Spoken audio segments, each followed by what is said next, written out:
എല്ലാവർക്കും നമസ്കാരം. Tathagata നോയറ്റിക് and Tantrik research അക്കാഡമിയുടെ ഷഡ്ചക്ര സാധന പ്രോഗ്രാമിലേക്ക് ഏവരെയും സ്നേഹപൂർവ്വം സ്വാഗതം ചെയ്യുകയാണ്. ഷഡ്ചക്രം എന്ന് അല്ലെങ്കിൽ ഏതെങ്കിലും ചക്രങ്ങളെക്കുറിച്ച് കേട്ടിട്ടില്ലാത്ത ആളുകൾ വളരെ ചുരുക്കമായിരിക്കും. ഏതൊന്നിന് മൂല്യമുള്ള ഏതൊരു വസ്തു ഉണ്ടെങ്കിലും അതിനനുസരിച്ച് തന്നെ ആ മൂല്യത്തെ ചൂഷണം ചെയ്യാനും കള്ളനാണയങ്ങളും സാധാരണഗതിയിൽ കണ്ടുവരാറുണ്ട്. അതുപോലെ തന്നെ ഏറ്റവും കൂടുതൽ അത്തരത്തിൽ പ്രചരിപ്പിക്കപ്പെടുന്ന ഒരു വിഷയം കൂടിയാണ് ഷഡ്ചക്രം. തഥാഗത കഴിഞ്ഞ 9 വർഷക്കാലമായി നടത്തിക്കൊണ്ടിരിക്കുന്ന പ്രവർത്തനം അറിവിലൂടെ അറിവുണ്ടാക്കിക്കൊണ്ട് ഇത്തരം കാര്യങ്ങളിൽ ചെന്നുപെടാതിരിക്കാനും അല്ലെങ്കിൽ കൃത്യമായ കാര്യങ്ങളെ മനസ്സിലാക്കാനും ഉള്ളൊരു പ്രവർത്തനമാണ്. നമ്മൾ ഇന്നും കാര്യമായി ഉദ്ദേശിക്കുന്നത് ആ ഒരു പ്രവർത്തനം തന്നെയാണ്. കഴിഞ്ഞ ദിവസം നിങ്ങളിലേക്ക് ഈ അടുത്തെത്തും ഒരു പോഡ്കാസ്റ്റ് നമ്മൾ ചെയ്യുകയുണ്ടായി ഷഡ്ചക്രങ്ങളെ കുറിച്ച്. അപ്പോൾ ആ വിഷയത്തിൽ സംസാരിക്കുമ്പോഴാണ് നമുക്ക് മനസ്സിലാകുന്നത് അത് ഒരു പോഡ്കാസ്റ്റിൽ പറഞ്ഞു തീർക്കാൻ പറ്റുന്ന ഒരു വിഷയമല്ല. കുറച്ചുകൂടെ ആഴത്തിൽ അതിനെ ആചാര്യൻ്റെ അടുത്ത് നിന്ന് അല്ലെങ്കിൽ ഒരു ഗുരുനാഥൻ്റെ അടുത്ത് തന്നെ മനസ്സിലാക്കേണ്ടതുണ്ട് എന്നുള്ളത്. അപ്പോൾ ആ ഒരു സാഹചര്യത്തിലാണ് നമ്മൾ ഈ ഒരു ക്ലാസ് സംഘടിപ്പിച്ചിട്ടുള്ളത്. നമ്മളോടൊപ്പം ഉള്ളത് ഡോക്ടർ ആർ രാമാനന്ദാണ്. അദ്ദേഹം Abhinav Gupta institute of advance സ്റ്റഡീസിൻ്റെ ഡയറക്ടറും റിദംബര ആക്കോ സ്പിരിച്വൽ കമ്മ്യൂണിൻ്റെ സെക്രട്ടറി കൂടിയാണ്. രാംജിയെ കൂടുതൽ ആളുകൾക്കും പരിചയമുള്ളത് കാരണം കൂടുതൽ അതിൽ സംസാരിക്കുന്നില്ല. രാംജിയെ വളരെ സ്നേഹപൂർവ്വം സ്വാഗതം ചെയ്യുകയാണ്. രാംജി, നമസ്കാരം. നമസ്കാരം വിഷ്ണു. തുടങ്ങാം. എല്ലാവർക്കും നമസ്കാരം. എല്ലാവരും എല്ലാം പരിചയമുള്ള ആൾക്കാരാണ്. തുടങ്ങാം അല്ലേ? ശരി. ഇതിൽ ഒരു പ്രധാനപ്പെട്ട കാര്യം ആരംഭത്തിലേ പറയാനുള്ളത്, നമ്മൾ വിഷ്ണു പറഞ്ഞ പോലെ 9 അല്ല 10 വർഷമായി തോന്നുന്നു കേട്ടോ വിഷ്ണു തഥാഗതം ഉണ്ടാക്കിയിട്ട്. അതെ അതെ 10 വർഷമായി. 10 വർഷമായിട്ട് നമ്മൾ ഇതുവരെ ചെയ്യാത്ത ശ്രീനാഥി എടുത്തിട്ടുണ്ടോ ഒന്നിരിക്കുക ഷഡ്ചക്രം അല്ലേ? ഷഡ്ചക്രം എടുത്തിട്ടുണ്ടോ അതോ ഭൂതശുദ്ധിയാണോ എന്ന് അറിഞ്ഞൂടാ. ഇതുവരെ ശ്രീനാഥ്. നമ്മൾ ചെയ്യാത്ത ഒരു ക്ലാസ്സാണ് ഷഡ്ചക്ര സാധന അല്ലെങ്കിൽ ഷഡ്ചക്രവുമായി ബന്ധപ്പെട്ടുള്ളത്. കാരണം നേരത്തെ പറഞ്ഞ പോലെ ധാരാളം ആളുകൾ ഇടപെട്ടിട്ടുള്ള ഒരു വിഷയമാണത്.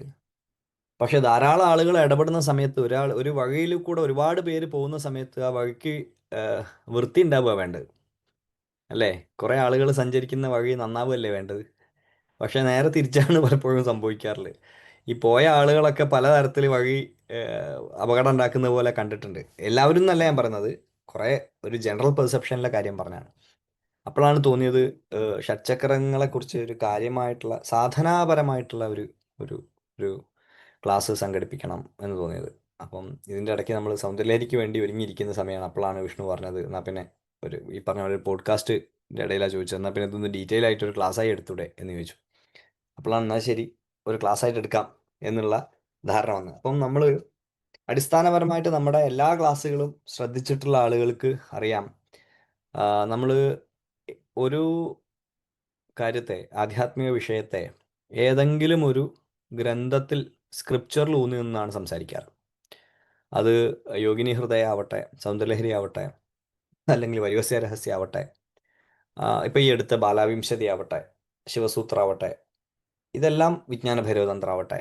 അപ്പോൾ ഈ കാലഘട്ടത്തിൻ്റെ ഇടയിൽ നമ്മൾ ഒരുപാട് താന്ത്രികമായിട്ടുള്ള ടെക്സ്റ്റുകൾ, സ്ക്രിപ്ചറൽ ആയിട്ടുള്ള ടെക്സ്റ്റുകൾ ആണ് നമ്മൾ അതിൻ്റെ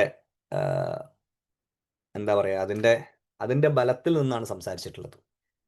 എന്തുകൊണ്ടാണ് അങ്ങനെ സംസാരിക്കുന്നത്? അത് ചെറിയൊരു ഇൻട്രൊഡക്ഷൻ പറഞ്ഞിട്ട് ഇത് ചെയ്യാം എന്നുള്ളതാണ് ആദ്യം വിചാരിക്കുക. എന്തുകൊണ്ടാണ് അങ്ങനെ സംസാരിക്കുന്നത്? അപ്പം എന്നോട് കുറേ ആൾക്കാർ ചോദിച്ചിട്ടുണ്ട്, ക്ലാസ് ടെക്സ്റ്റ് അല്ലാതെ എടുത്തൂടെ എന്ന് ചോദിച്ചിട്ടുണ്ട്. അപ്പോൾ ഈ ഷഡ്ചക്ര സാധന വാസ്തവത്തിൽ ടെക്സ്റ്റ് ബേസ് ചെയ്യാതെ വേണമെങ്കിൽ എടുക്കാം. പക്ഷെ ടെക്സ്റ്റ് ബേസ് ചെയ്യാതെ എടുത്തു കഴിഞ്ഞാൽ എന്താണ് പ്രശ്നം? അതാണ് ആദ്യത്തെ കാര്യം. ടെക്സ്റ്റ് ബേസ് ചെയ്യാതെ ഒരു ക്ലാസ് എടുത്തു കഴിഞ്ഞാൽ വരാവുന്നൊരു പ്രശ്നം, ഞാനൊരു കാര്യം പറഞ്ഞു, നിങ്ങളത് അനുവർത്തിച്ചു, അല്ലെങ്കിൽ നിങ്ങളത് കാര്യം ചെയ്തു. നാളെ ഞാനില്ലാത്തൊരു കാലം ഉണ്ടാവും എന്ന് വിചാരിക്കുക. അങ്ങനെ ഉണ്ടാവുമല്ലോ, മനുഷ്യന്മാരല്ലേ. ഇത് ചിലപ്പോൾ നിർത്താം, ചിലപ്പോൾ ആൾ ഉണ്ടാവില്ല, ആൾ വേറെ വഴിക്ക് പോകും, അങ്ങനെയൊക്കെ സംഭവിക്കാം. അങ്ങനെയൊക്കെ സംഭവിച്ചു കഴിഞ്ഞാൽ ഈ പഠിച്ച ആളുകൾ എവിടെയായി പോവും? ഈ പഠിച്ച ആളുകൾക്ക് പ്രമാണമില്ലാതെ പോവും. അവരാകെ രാംജി ഇങ്ങനെ പറഞ്ഞിട്ടുണ്ട് എന്നുള്ളതാണ് പ്രമാണം.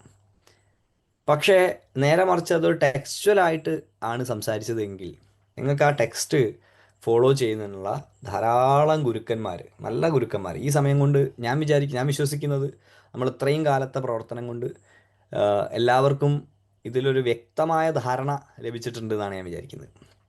അത് തെളിയിക്കുന്നതായിരുന്നു നമ്മുടെ എക്സാമിൻ്റെ ഒക്കെ റിസൾട്ടും കാര്യങ്ങളൊക്കെ. അപ്പോൾ ഈ കാലത്തിൻ്റെ ഇടയ്ക്ക് എല്ലാവരും കാണുന്നുണ്ടോ? എനിക്ക് സ്റ്റക്കായി പോകുന്നതായിട്ട് തോന്നുന്നു. ഇല്ല, ഇല്ല കാണാം. അല്ലേ? ആ ആ അപ്പോൾ ഈ കാലത്തിൻ്റെ ഇടയ്ക്ക് നമുക്ക് വളരെ കൃത്യമായിട്ട് ഈ കാലത്തിൻ്റെ ഇടയ്ക്ക് തന്നെ നമുക്ക് ഒരു ആധ്യാത്മിക താന്ത്രിക വിഷയങ്ങളിൽ വളരെ കൃത്യമായിട്ട് ആളുകൾക്ക് ഒരു ധാരണ, ഒരു വ്യക്തമായിട്ടുള്ള ധാരണ ഉണ്ടായിട്ടുണ്ടെന്ന് ഞാൻ വിചാരിക്കുന്നത്. ഒരു ഫൗണ്ടേഷണൽ നോളജ് കിട്ടിയിട്ടുണ്ട് എന്നാണ് ഞാൻ വിചാരിക്കുന്നത്. ആ ഫൗണ്ടേഷണൽ നോളജ് ഉണ്ടാക്കിയെടുക്കുക എന്ന് പറഞ്ഞാൽ ഒരുപാട് കാലത്തെ പ്രവർത്തനമായിരുന്നു. ആ പ്രവർത്തനം ചിലപ്പോൾ ഇന്നോ നാളെയോ ഒന്നല്ല അതിൻ്റെ ഫലം കിട്ടുക. കുറച്ചും കൂടെ കാലം കഴിയുമ്പം കുറച്ച് ആളുകൾക്ക് ഈ കാര്യം പറഞ്ഞാൽ മനസ്സിലാവും. അവർക്ക് ഈ വിഷയം ബാക്കി എവിടെയാണ് തരേണ്ടതെന്ന് അറിയാം. ഇനി ഇത് തുടർന്ന് പഠിക്കണമെന്നുണ്ട്. ഇപ്പോൾ തുടർന്ന് പഠിക്കണമെന്നുണ്ടെങ്കിൽ ഏതേതൊക്കെ ഗ്രന്ഥങ്ങൾ നോക്കിയാൽ അത് കിട്ടും എന്നറിയാം. വലിയൊരു സാഗരത്തിലേക്ക് ഇറങ്ങുമ്പം പിടിവള്ളി ഇല്ലാതെയായി പോകില്ല. അതായത് ഞാനില്ലെങ്കിലും പിടിവള്ളി ഇല്ലാതെയായി പോവാത്ത ഒരു ഇൻഡിപെൻഡൻസി എല്ലാവർക്കും ഉണ്ടായി വന്നിട്ടുണ്ടെന്നാണ് ഞാൻ കരുതുന്നത്. അങ്ങനെ ഉണ്ടെന്ന് അങ്ങനെ വിശ്വസിച്ചോട്ടെ അല്ലേ? അപ്പം അങ്ങനെയാണ് ഞാൻ വിശ്വസിക്കുന്നത്. നിങ്ങൾക്കൊക്കെ സ്വതന്ത്രമായി ഈ മേഖലയിൽ സഞ്ചരിക്കാനുള്ള അറിവും പ്രാപ്തിയും ലഭിച്ചിട്ടുണ്ട് എന്നുള്ളതാണ്. അത് ഒരു വലിയ പ്രധാനപ്പെട്ട പ്രവർത്തനമാണ്. തന്ത്രത്തിൽ സദ്ഗുരു എന്നൊരു പ്രയോഗമുണ്ട്. സദ്ഗുരുവിൻ്റെ പ്രയോഗം, സദ്ഗുരു എന്ന വാക്ക് എവിടെയാണ് ഉപയോഗിക്കുന്നതെന്ന് വെച്ചാൽ, എപ്പോഴാണോ ഒരു ഗുരുനാഥൻ ഗുരുപരമ്പര പ്രോക്തമായി ലഭിച്ചിട്ടുള്ള അറിവ് തൻ്റെ താഴെയുള്ള ആളുകൾക്ക്, താൻ പറഞ്ഞു കൊടുക്കുന്ന ആളുകൾക്ക് കൊടുക്കുന്നത്, ആ സമയത്ത് സ്വതന്ത്രത, അവർക്ക് സ്വാതന്ത്ര്യം കൂടി കൊടുക്കുന്നുണ്ട് എന്നുള്ളതാണ്. ആ സ്വാതന്ത്ര്യം എങ്ങനെയാണ്? ആ സ്വാതന്ത്ര്യം യഥേഷ്ടം ഈ വിഹായസിൽ പറക്കാനുള്ള അറിവുണ്ടാക്കി കൊടുക്കുക എന്നുള്ളതാണ്. ആ യഥേഷ്ടം ഈ വിഹായസിൽ പറക്കാനുള്ള അറിവ് ഈ കാലത്തിൻ്റെ ഇടയ്ക്ക് ഞാൻ ഇങ്ങനെ സംസാരിക്കുന്നത്, ഞാൻ എൻ്റെ മുമ്പിൽ വീഡിയോ ഓണാക്കി കാണുന്നതിൽ എല്ലാവരും പരിചിതമായിട്ടുള്ള മുഖങ്ങളാണ്. എത്രയോ കാലങ്ങളായിട്ട് നമ്മുടെ ക്ലാസ്സിലുള്ള ആളുകളാണ്. അവർക്കൊക്കെ എനിക്ക് 100% ഉറപ്പുണ്ട്, ഒരു വിഷയത്തെക്കുറിച്ച് സാമാന്യം ആഴത്തിലുള്ള അറിവ് ലഭിച്ചിട്ടുണ്ടാവും. ഇനി അവരെ പറഞ്ഞ് പറ്റിക്കാനൊന്നും എളുപ്പമല്ല. അപ്പോൾ കുണ്ടലിനി എന്ന് പറഞ്ഞാൽ അങ്ങനെ അല്ലേ, ഒച്ച ഉണ്ടാക്കിയാൽ എണീക്കുന്നതല്ല എന്നൊക്കെ പറഞ്ഞ് എണീക്കുന്നതാണെന്നൊക്കെ പറഞ്ഞാൽ അങ്ങനെയല്ല ചേട്ടാ, ഞങ്ങൾക്ക് അറിയാം കാര്യം എന്ന് പറയാനുള്ള അറിവ് ഉണ്ടായിട്ടുണ്ടെന്നാണ് ഞാൻ വിചാരിക്കുന്നത്. അത് വലിയൊരു പ്രവർത്തനമായിട്ടാണ് എനിക്ക് തോന്നുന്നത്. കാരണം പല ആളുകളും പറയും, ഇപ്പം നേരത്തെ വിഷ്ണു പറഞ്ഞതെന്ന് ബാക്കി പറയാം കേട്ടോ, ഞാൻ വിഷ്ണു പറഞ്ഞത് കേട്ടപ്പോഴാണ് ഈ ആശയം വന്നത്. പല ആളുകളും സംസാരിക്കുമ്പോൾ പറയും, ആധ്യാത്മിക മേഖലയിൽ നിറയെ കള്ളന്മാരാണ്. എങ്ങനെയാണ് കള്ളന്മാരുണ്ടാവുന്നത്? കള്ളന്മാരുണ്ടാവുന്നത് കള്ളൻ എപ്പോഴും പറ്റിക്കുക അറിവില്ലാത്ത ആളുകളെ. അപ്പം അറിവില്ലാത്ത ആളുകൾ ഉണ്ടായാൽ സ്വാഭാവികമായിട്ടും ഏത് മേഖലയിലും കള്ളം. അറിവില്ലായ്മയാണ് ഏത് വിഷയത്തിലും ആളുകൾക്ക് നമ്മളെ ചൂഷണം ചെയ്യാനുള്ള കാരണം. അറിവുണ്ടായിക്കഴിഞ്ഞാൽ നോളജ് ഇസ് പവർ. അറിവുണ്ടായിക്കഴിഞ്ഞാൽ നമുക്ക് ആ വിഷയത്തിൽ ട്രെഡ് ചെയ്യാനുള്ള, മുന്നോട്ട് പോകാനുള്ള അറിവുണ്ട്. ഞാൻ പറഞ്ഞ ആർക്കും ഒരു വിഷയത്തിലും പൂർണ്ണമായ അറിവ് ലഭിക്കില്ല കേട്ടോ. അതുകൊണ്ട് അറിവിൻ്റെ അഹങ്കാരം ഉണ്ടാവാൻ പാടില്ല.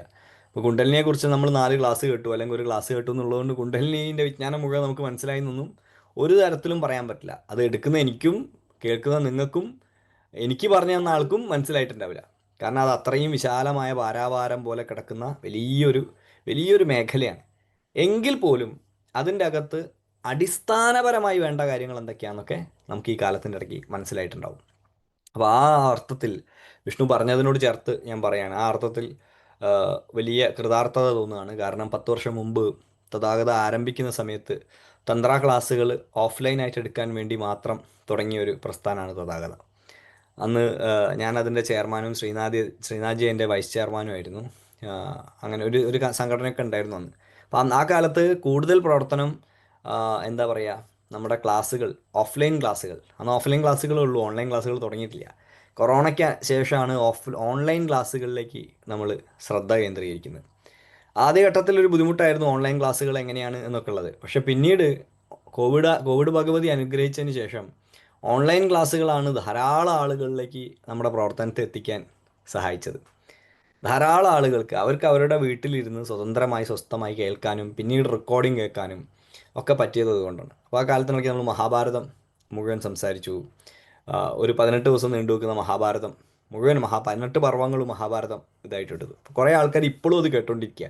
ഞാൻ നാള് ഗുരുവായൂർ പോയ സമയത്ത് ഒരാൾ പറയാ രാംജിയുടെ മഹാഭാരതം കേട്ടുകൊണ്ടിരിക്കുകയാണ്. മഹാഭാരതം കഴിഞ്ഞിട്ട് 3 വർഷം എങ്ങാനായി, പക്ഷെ ഇപ്പോഴും അവർ മഹാഭാരതം ചെവിയിൽ വെച്ച് ഇങ്ങനെ കേട്ടോണ്ടിരിക്കുകയാണ് ദിവസവും.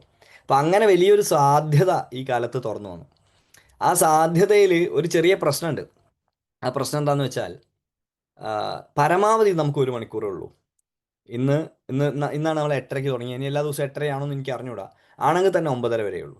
1 മണിക്കൂർ നിങ്ങൾ എല്ലാ ദിവസവും 6 ദിവസത്തെ കാര്യമുള്ളൂ മാറ്റിവെക്കാൻ ശ്രമിക്കണം. വേറെ ഒന്നുകൊണ്ടല്ല, നമ്മൾ ഇനി ഈ ചെയ്യാൻ പോകുന്ന ഷഡ്ചക്ര സാധന നിരന്തരം മുമ്പിലിരുന്നു കൊണ്ട് ചെയ്യേണ്ട ഒന്നാണ്. അത് പിന്നീട് വണ്ടി ഓടിക്കുമ്പോൾ കേൾക്കാം, അല്ലെങ്കിൽ ഉറങ്ങാൻ പോകുന്നതിന് മുമ്പ് കേൾക്കാം. അങ്ങനെ കാഷ്വലായിട്ട് സമീപിക്കരുത്. എന്ന് വെച്ചാൽ ഈ സൂം തരുന്ന ഏറ്റവും വലിയ സൗകര്യത്തിൽ ഒന്നിനെ റദ്ദ് ചെയ്തുകൊണ്ട് വേണം ഈ ക്ലാസ്സിൽ പങ്കെടുക്കാൻ എന്നുള്ളതാണ് പറഞ്ഞത്. റെക്കോർഡിംഗ് നിങ്ങൾക്ക് പിന്നെ കേൾക്കാം, അത് വേറെ വിഷയം. പക്ഷെ പരമാവധി പ്രാക്ടീസ് ഈ സമയത്ത് ഒരുമിച്ചിരുന്ന് ചെയ്യാം എന്നുള്ള ആദ്യമായിട്ടാണ് ഞാൻ അങ്ങനെ ഒരു കാര്യം പറയുന്നത്. ഞാൻ ഇതുവരെ അങ്ങനെ പറഞ്ഞിട്ടില്ല, ആദ്യമായിട്ട് പറയാണ്. കാരണം ഇത് വളരെ കുറച്ച് ഗൗരവത്തോടു കൂടി നമ്മൾ സമീപിക്കേണ്ട ഒരു വിഷയമാണ് ഷഡ്ചക്ര സാധന. ഞാൻ ഒരുപാട് സമയം ആലോചിച്ച് മടിച്ചാണ് ഷഡ്ചക്ര സാധനം എടുക്കണോ എടുക്കണ്ടേ എന്ന് എടുക്കാൻ തീരുമാനിച്ചത്. അത് മറ്റൊന്നുമല്ല, ആ വിഷയത്തിന് അത്രയും ബാഹുല്യവും വലുപ്പവും ഒക്കെ ഉണ്ട് എന്നുള്ളതുകൊണ്ടാണ്. നമുക്ക് ഏതാണ്ട് ഈ ക്ലാസ്സുകളിൽ പങ്കെടുത്ത, ഞാനിപ്പോൾ നോക്കുന്ന സമയത്ത് ഒരു 90% ആളുകൾ നമ്മുടെ നിരന്തരമായി ക്ലാസ്സുകൾ കേൾക്കുന്ന ആളുകളാണ്. അതുകൊണ്ട് തന്നെ വളരെ വിശാലമായിട്ടുള്ള ഒരു ഇൻട്രൊഡക്ഷനിലേക്ക് കടക്കുന്നില്ല, കാരണം കൂടുതൽ പ്രാക്ടീസിനെ ഫോക്കസ് ചെയ്യാം എന്നുള്ളതാണ് നമ്മൾ വിചാരിക്കുന്നത്. നേരത്തെ പറഞ്ഞു തുടങ്ങിയ സമയത്ത് ഒരു ടെക്സ്റ്റ് ബേസ് ചെയ്തിട്ടുള്ള ഒരു പഠന രീതി വേണം എന്ന് പറഞ്ഞു. നമുക്ക് 2 പ്രധാനപ്പെട്ട ടെക്സ്റ്റുകൾ, അല്ലെങ്കിൽ 2 പ്രധാനപ്പെട്ട പാരമ്പര്യത്തെ ബേസ് ചെയ്തുകൊണ്ട് കുണ്ടലിനി വിജ്ഞാനത്തെ നോക്കാം. ഒന്ന്, അല്ലെങ്കിൽ ഷഡ്ചക്ര വിജ്ഞാനത്തെ നോക്കാം. ഒന്ന്, നമുക്കൊക്കെ പരിചയമുള്ള പോലെ തന്ത്രത്തിൻ്റെ പശ്ചാത്തലമാണ്. തന്ത്രത്തിൻ്റെ പശ്ചാത്തലത്തിൽ നിന്നുകൊണ്ട് കുണ്ടലിനിയെയും ഈ ചക്രങ്ങളെയും നോക്കിക്കാണാം. 2, നാഥപരമ്പരയുടെ പശ്ചാത്തലമാണ്.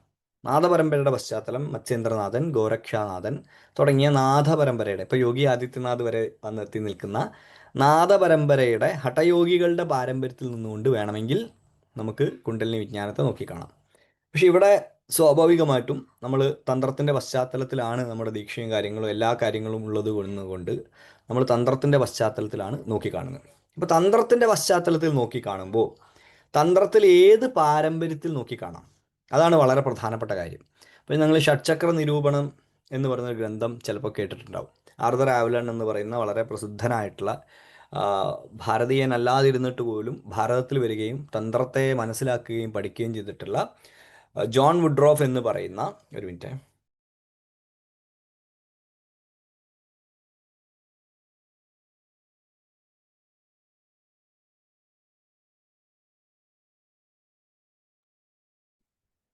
ജോൺ വുഡ്രോഫ് അഥവാ ആർതർ ആവലൺ എന്ന് പറയുന്ന വളരെ പ്രസിദ്ധനായിട്ടുള്ള, ഭാരതീയനല്ലാതിരുന്നിട്ട് പോലും ഭാരതത്തിൽ വെച്ച് തന്ത്രം പഠിച്ച അദ്ദേഹത്തെക്കുറിച്ച് പറയുക, അദ്ദേഹം ഒരു ജുഡീഷ്യൽ ഓഫീസറായിരുന്നു. അദ്ദേഹം ബ്ലാക്ക് മാജിക്കുമായി ബന്ധപ്പെട്ട ഒരു കേസ് വരികയും ആ കേസിൽ യഥാതഥമായ വിധി ഉണ്ടാവണമെന്ന് വിചാരിക്കുകയും ചെയ്ത സമയത്ത് ആകസ്മികമായി വന്നുപെട്ടതാണ് തന്ത്രത്തെ മനസ്സിലാക്കാൻ.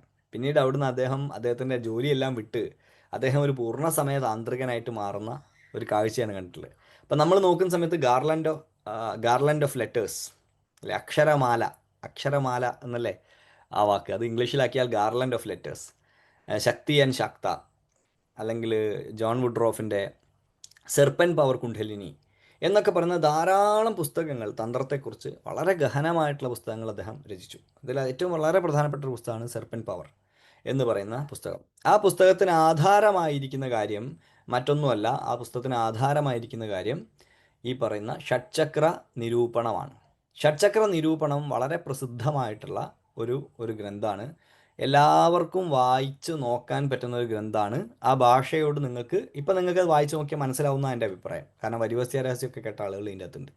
അപ്പോൾ അതുകൊണ്ട് തീർച്ചയായിട്ടും അത് വായിച്ച് നോക്കാവുന്ന ഒരു പുസ്തകമാണ്. അപ്പോൾ അതുകൊണ്ട് എപ്പോഴെങ്കിലും നിങ്ങൾക്ക് ഷഡ്ചക്രങ്ങളെക്കുറിച്ച് വളരെ ഓത്തൻറ്റിക്കായി എന്തെങ്കിലും സാധനം വായിക്കണമെങ്കിൽ ഇൻസ്റ്റാഗ്രാമിൽ കാണുന്ന ഷഡ്ചക്രങ്ങളെക്കുറിച്ച് എഴുതി വിടുന്ന സാധനങ്ങൾ വായിക്കാതെ ആദ്യം ചെയ്യേണ്ടത് അടിസ്ഥാനപരമായി ഷഡ്ചക്ര നിരൂപണം എന്ന് പറയുന്ന പുസ്തകം, അല്ലെങ്കിൽ ആർതർ ആവലൻ്റെ സെർപ്പൻ പവർ എന്ന് പറയുന്ന പുസ്തകം വായിക്കുക എന്നുള്ളതാണ്. മറ്റൊന്നുള്ളത്, ഇത് ഒരു ശാക്ത പാരമ്പര്യത്തിൽ നിന്നുകൊണ്ട്, അതായത് ശക്തിയുടെ പാരമ്പര്യത്തിൽ നിന്നുകൊണ്ട് കുണ്ഡലിനിയെ നോക്കിക്കാണുന്ന രീതിയാണ് അവിടെ കാണുന്നത്. അതേ സമയത്ത് ഒരു ശൈവ പാരമ്പര്യത്തിലാണ് നമുക്കിത് കാണാൻ താല്പര്യമെങ്കിൽ, ശൈവ പാരമ്പര്യത്തിലാണ് നോക്കിക്കാണാൻ താല്പര്യമെങ്കിൽ, kundalini the power, the snake of the depths, ആഹിർബുദനീയം എന്നൊക്കെ പാഞ്ചരാത്രത്തിൽ വൈഷ്ണവർ പറയുന്നത് പോലെ the snake of the depths എന്ന് പറയുന്ന പേരിൽ ലിലിയൻ സിൽബേൺ എന്ന് പറയുന്ന വളരെ പ്രസിദ്ധയായിട്ടുള്ള ഒരു ഉപാസക താന്ത്രിക സ്വാമി ലക്ഷ്മൺജു മഹാരാജിൻ്റെ ശിഷ്യയായിരുന്നു. അവരുടെ kundalini the serpent of the depths, the snake of the depths, അങ്ങനെയാണെന്നാണ് ഓർമ്മ എൻ്റെ പുസ്തകത്തിൻ്റെ. അതാണ് ബുക്കിൻ്റെ ഏതാണ്, ലിലിയൻ സിൽബൺ, പേര് നോക്കിയാൽ മതി. ഈ പുസ്തകം വായിക്കാം. ഇത് രണ്ടും വളരെ ഓത്തൻറ്റിക്കായി കുണ്ഡലിനി വിജ്ഞാനത്തെ നമുക്ക് പരിചയപ്പെടുത്തി തരുന്ന രണ്ട് പുസ്തകമാണ്. അത് മൂലകൃതി വേണമെങ്കിൽ ഷഡ്ചക്ര നിരൂപണം വായിക്കാം. അതിൻ്റെ ട്രാൻസ്ലേഷനും കൊമൻട്രിയും വായിക്കണമെങ്കിൽ ആർതർ ആവിലൻ്റെ സെർപ്പൻ പവർ കുണ്ഡലിനി വായിക്കാം. ശൈവമായിട്ടുള്ള ഇതിൽ കുറേ ആൾക്കാർ ശൈവരായിട്ടുള്ള ആൾക്കാരുണ്ട്, നമ്മളെ ഫോളോ ചെയ്യുന്ന ആൾക്കാരുണ്ട്. അവർക്ക് വേണമെങ്കിൽ ലിലിയൻ സിൽബറിൻ്റെ kundalini the depths, the snake of the depths എന്ന് പറയുന്ന പുസ്തകം വായിക്കാം. ഈ രണ്ട് പുസ്തകങ്ങളും വളരെ ഓത്തൻറ്റിക്കായിട്ട് കുണ്ഡലിനി വിജ്ഞാനത്തെക്കുറിച്ച് പറഞ്ഞിരിക്കുന്നതാണ്. ഇനി അതല്ല നാദപാരമ്പര്യത്തിൽ വായിക്കാനാണ് താല്പര്യമെങ്കിൽ നിങ്ങൾക്ക് ഗോരക്ഷാ പദ്ധതിയൊക്കെ ബന്ധപ്പെട്ട് ഗോരക്ഷാനാഥൻ്റെ അത്തരം ആ പാരമ്പര്യത്തിൽപ്പെട്ട പുസ്തകങ്ങളും നോക്കാം. പക്ഷെ ഒറ്റ കാര്യം ഉറപ്പിക്കേണ്ടത്, ഇത് ഏത് സ്കൂൾ ഓഫ് തോട്ടിനെയാണ് ഫോളോ ചെയ്യുന്നത് മനസ്സിലാക്കണം. നാദ പാരമ്പര്യത്തിലാണോ നമ്മൾ കുണ്ഡലിനിയെക്കുറിച്ച് വായിക്കുന്നത്, അതോ ശാക്ത പാരമ്പര്യത്തിൽ, തന്ത്ര പാരമ്പര്യത്തിലാണോ നോക്കാം. മറ്റൊരു സെറ്റ് ഓഫ് പുസ്തകങ്ങൾ പ്രസിദ്ധീകരിച്ചിട്ടുള്ള വളരെ പ്രസിദ്ധമായിട്ടുള്ള ഒരു സ്ഥാപനം ബീഹാർ സ്കൂൾ ഓഫ് യോഗയാണ്. ബീഹാർ സ്കൂൾ ഓഫ് യോഗയുടെ പുസ്തകങ്ങളെല്ലാം വായിക്കാവുന്ന പുസ്തകങ്ങളാണ്. നിങ്ങൾക്ക് വാങ്ങണമെങ്കിൽ ബീഹാർ സ്കൂൾ ഓഫ് യോഗയുടെ സ്വാമി സത്യസംഗാനന്ദ സരസ്വതിയുടെയോ സത്യാനന്ദ സരസ്വതിയുടെയോ അതിനുശേഷം ആ പാരമ്പര്യത്തിൽപ്പെട്ട ബീഹാർ സ്കൂൾ ഓഫ് യോഗയുടെ എല്ലാ പുസ്തകങ്ങളും വളരെ ഓത്തൻറ്റിക്കാണ്. കുണ്ഡലിനി വിജ്ഞാനത്തെക്കുറിച്ച് നമുക്ക് കാര്യമായി അറിവ് തരുന്നതാണ്. പ്രാക്ടീസ് അല്ല ഞാൻ പറഞ്ഞത്, അറിവ് തരുന്നതാണ്. അതുകൊണ്ട് ആരെങ്കിലും എഴുതിയ പുസ്തകത്തിനേക്കാളും വളരെ ഓത്തൻറ്റിക് ആയിട്ടുള്ള ചില പുസ്തകങ്ങളുടെ പേരും അത് ലഭിക്കുന്ന ഇതുമാണ് ഞാൻ പറഞ്ഞത്. അപ്പോൾ ബീഹാർ സ്കൂൾ ഓഫ് യോഗയുടെ പുസ്തകങ്ങളൊക്കെ ഓൺലൈനും ഓഫ്ലൈനായിട്ടൊക്കെ ധാരാളം ലഭിക്കും. കുണ്ഡലിനിയെക്കുറിച്ച്, കുണ്ഡലിനി എന്ന പേരിൽ തന്നെ അവർക്ക് ഗ്രന്ഥങ്ങൾ കാണാൻ സാധിക്കും. ഇത്രയാണ് ഇനി പറയാൻ വരുന്നത്. എന്നാൽ നമ്മൾ ഇന്ന് എടുക്കുന്ന ക്ലാസ് ഈ പറഞ്ഞ ഒരു പുസ്തകങ്ങളിലും മായി ബന്ധപ്പെട്ട അല്ല. നമ്മൾ ഈ ഷഡ്ചക്ര സാധന ബേസ് ചെയ്തിരിക്കുന്നത് വളരെ കൃത്യമായി മന്ധാന ഭൈരവ തന്ത്രം എന്ന് പറയുന്ന വളരെ പ്രസിദ്ധമായി കുബ്ജികാംനായത്തിൽപ്പെട്ട കൗബ്ജികം എന്നൊക്കെ പറയുമ്പോൾ ഇപ്പോൾ ആളുകൾക്ക് മനസ്സിലാവുന്നതാണ് ഞാൻ വിചാരിക്കുന്നത്. ഞാൻ കൂടുതൽ വിശദീകരിക്കുന്നില്ല. തന്ത്രത്തിൻ്റെ പശ്ചിമാംനായ പാരമ്പര്യത്തിൽപ്പെട്ട കുബ്ജികാംനായം അഥവാ കൗബ്ജികം എന്ന് പറയുന്ന പദ്ധതിയുമായി ബന്ധപ്പെട്ടിട്ടുള്ള മന്ധാന ഭൈരവ തന്ത്രത്തെ അടിസ്ഥാനപ്പെടുത്തിയിട്ടുള്ള പ്രാക്ടീസസ് ആണ് നമ്മൾ ചെയ്യുന്നത്. കാരണം കുണ്ഡലിനി എന്ന വിജ്ഞാനത്തെ തന്ത്രസാഹിത്യത്തിലേക്ക്, തന്ത്രവാങ്മയങ്ങളിലേക്ക് ഏറ്റവും ഗംഭീരമായ രീതിയിൽ, അല്ലെങ്കിൽ ഏറ്റവും ഫുൾ പ്രൂഫായ രീതിയിൽ തുടക്കം മുതലേ അവതരിപ്പിച്ച ഒരു രീതി, ഒരു പാരമ്പര്യം കൗബ്ജികത്തിൻ്റെതാണ്. കുബ്ജികയുമായി ബന്ധപ്പെട്ടാണ്. കുബ്ജിക എന്ന് പറയുന്ന ദേവത കേരളീയർക്ക് വളരെ അപരിചിതയാണ്. ഒരുപക്ഷെ നോക്കുകയാണെങ്കിൽ നമ്മുടെ തന്ത്രപാരമ്പര്യത്തിൽപ്പെട്ട ആളുകളൊക്കെ കുബ്ജിക എന്ന് കേൾക്കുകയും പറയുകയും ചെയ്തിട്ടുണ്ടാവും. എന്നല്ലാതെ കുബ്ജിക എന്ന് പറയുന്ന ദേവത സാമാന്യം അത്ര പരിചിതമല്ലാത്ത ദേവതയാണ്. കുബ്ജിക എന്ന ദേവതയുടെ പ്രത്യേകത ദ ക്രുക്കഡ് വൺ എന്നാണ് അർത്ഥം. വളഞ്ഞിരിക്കുന്നവൾ എന്നാണ്. നമുക്കൊരു കുബ്ജികയെ പരിചയമുണ്ട്. അത് കൃഷ്ണൻ്റെ കാലത്തെ കുബ്ജികയാണ്. അത് കുബ്ജയാണ്. അവളും വളഞ്ഞിട്ട് തന്നെയാണ്. ത്രിവക്ര, 3 വളവോട് കൂടിയവൾ. പക്ഷേ ത്രിവക്ര എന്ന് എവിടെയെങ്കിലും ഉപയോഗിച്ചിട്ടുണ്ടെങ്കിൽ അത് കുബ്ജികയാണ്. അപ്പോൾ എന്തുകൊണ്ട് അവൾ വളഞ്ഞിരിക്കുന്നു? അതിനൊരു കഥയൊക്കെ ഉണ്ട്. അത് കഥ ഒരു വിശാലമായ കഥയാണ്. നമ്മുടെ ക്ലാസ്സിൻ്റെ ഇടയിൽ ഏതെങ്കിലും ഒരു സമയത്ത്, ക്ലാസ് മുന്നോട്ട് പോകുന്ന ഘട്ടത്തിൽ എവിടെയെങ്കിലും ഒരു സമയത്ത് എന്തുകൊണ്ട് വളഞ്ഞിരിക്കുന്നു എന്നുള്ള കാര്യം പറയാം. പക്ഷെ വളഞ്ഞിരിക്കുന്നവൾ എന്ന രൂപത്തിൽ നമുക്കറിയാവുന്ന ആൾ കുമാരിക എന്ന് വിളിക്കപ്പെടുന്ന അവൾ മറ്റൊന്നുമല്ല, അത് നമ്മുടെ കുണ്ഡലിനി തന്നെയാണ്. കുണ്ഠത്തിൽ ലീനമായിരിക്കുന്നതാണ് കുണ്ഡലിനി. ആവർത്തിക്കുകയാണ്. ഇതിനു മുമ്പ് ക്ലാസ്സുകളിലൊക്കെ സംസാരിച്ചിട്ടുണ്ട്, പുതിയ ആൾക്കാരുണ്ട് എന്നുള്ളതുകൊണ്ട് ആവർത്തിക്കുകയാണ്. കുണ്ഠത്തിൽ ലീനമായിരിക്കുന്നതാണ് കുണ്ഡലിനി. എന്ത് കുണ്ഠത്തിൽ? മൂലാധാരമാകുന്ന കുണ്ഠത്തിൽ ലീനമായിരിക്കുന്നവളെയാണ് കുണ്ഡലിനി എന്ന് പറയും. വേദാന്ത ചിന്താഗതി പിന്തുടരുന്ന ആളുകൾ കുണ്ഡലാകൃതി പൂണ്ടിരിക്കുന്നത് കൊണ്ടാണ് കുണ്ഡലിനി എന്ന് പറയും. അങ്ങനെ കുണ്ഡലം പോലെ വളഞ്ഞിരിക്കുന്നവളാണ്, അതുകൊണ്ടാണ് കുണ്ഡലിനി എന്ന് പറയും. പക്ഷേ തന്ത്രത്തിന് സമ്മതമായ അഭിപ്രായം കുണ്ഡത്തിൽ ലീനമായിരിക്കുന്നതെന്നാണ്. ഏത് കുണ്ഡത്തിൽ? മൂലാധാര കുണ്ഡത്തിൽ. സമാനമായൊരു വാക്ക് നമ്മൾ കാണാൻ സാധിക്കും. ഏത് പാരമ്പര്യത്തിലാണ് കുണ്ഡലിനിയെക്കുറിച്ച് ധാരാളം സംസാരിച്ചിരിക്കുന്നതെന്ന് ചോദിച്ചാൽ കുലപാരമ്പര്യത്തിലാണ് എന്ന് കാണാൻ സാധിക്കും. കൗളത്തിൻ്റെ പാരമ്പര്യത്തിലാണ്, കുലപാരമ്പര്യത്തിലാണ്. ഇപ്പോൾ കുലം എന്ത് എന്ന ചോദ്യം, കുലം എന്ത് എന്ന ചോദ്യത്തിന് ഉത്തരം, കുലം എന്ന് പറഞ്ഞാൽ നമ്മൾ അറിയും കുലം, ഗോത്രം, സമൂഹം, ഇതൊക്കെയാണ് കുലം. ഈ കുലമാണ് ഇതിന് കാരണമായിരിക്കുന്നത്. കുലാചാരം, കൗളാചാരം, കൗള പദ്ധതി എന്നൊക്കെ നമ്മൾ കേട്ടിട്ടുണ്ടാവും. നമുക്ക് പോകെ പോകെ അതിനെക്കുറിച്ച് കൂടുതൽ സംസാരിക്കാം. ആ കുലം എന്ത് എന്ന ചോദ്യത്തിന് ഒരു ഉത്തരം കുലം ശരീരമാണെന്നാണ്. ശരീരത്തെയാണ് കുലം എന്ന് വിളിക്കുന്നത്. അപ്പം ശരീരവുമായി ബന്ധപ്പെട്ട പ്രാക്ടീസസ്, അതിപ്പോൾ ഹഠത്തിലാവട്ടെ തന്ത്രത്തിലാവട്ടെ ശരീരവുമായി ബന്ധപ്പെട്ട പ്രാക്ടീസസ് ആണ് ഇതെല്ലാം. ശരീരോപരിയായിട്ടുള്ള ഒന്നല്ല. ഉദാഹരണത്തിന് നമുക്ക് ഭാവന കൊണ്ട് ചില കാര്യങ്ങൾ പ്രാക്ടീസ് ചെയ്യാം, പ്രാണൻ ഉപയോഗിച്ചുകൊണ്ട് ചില കാര്യങ്ങൾ പ്രാക്ടീസ് ചെയ്യാം, നമുക്ക് ബാഹ്യമായിട്ടുള്ള പൂജകൾ ചെയ്യാം, അല്ലേ? ബാഹ്യമായിട്ട് പൂജ ചെയ്യാം. ഒരു ശിവലിംഗം എടുത്തു വെച്ച് അതിന് അഭിഷേകം ചെയ്യാം, അതിന് ചന്ദനക്കുറിയല്ല ഭസ്മം തൊടിയിക്കാം, അതിന് ആരതി ഒഴിയാം, അതിന് പൂക്കൾ അർപ്പിക്കാം, അതിന് നിവേദ്യം കൊടുക്കാം. അങ്ങനെ നമുക്ക് ഒരു ശിവലിംഗത്തിന് ബാഹ്യമായിട്ട് ധാരാളം കാര്യങ്ങൾ ചെയ്യാൻ സാധിക്കും. അതേ കാര്യം ആന്തരികമായിട്ട് എങ്ങനെ ചെയ്യാൻ പറ്റും? ആന്തരികമായി ഹൃദയത്തിൽ ഒരു ശിവലിംഗം പ്രതിഷ്ഠിച്ചിരിക്കുന്നതായി സങ്കല്പിക്കുക.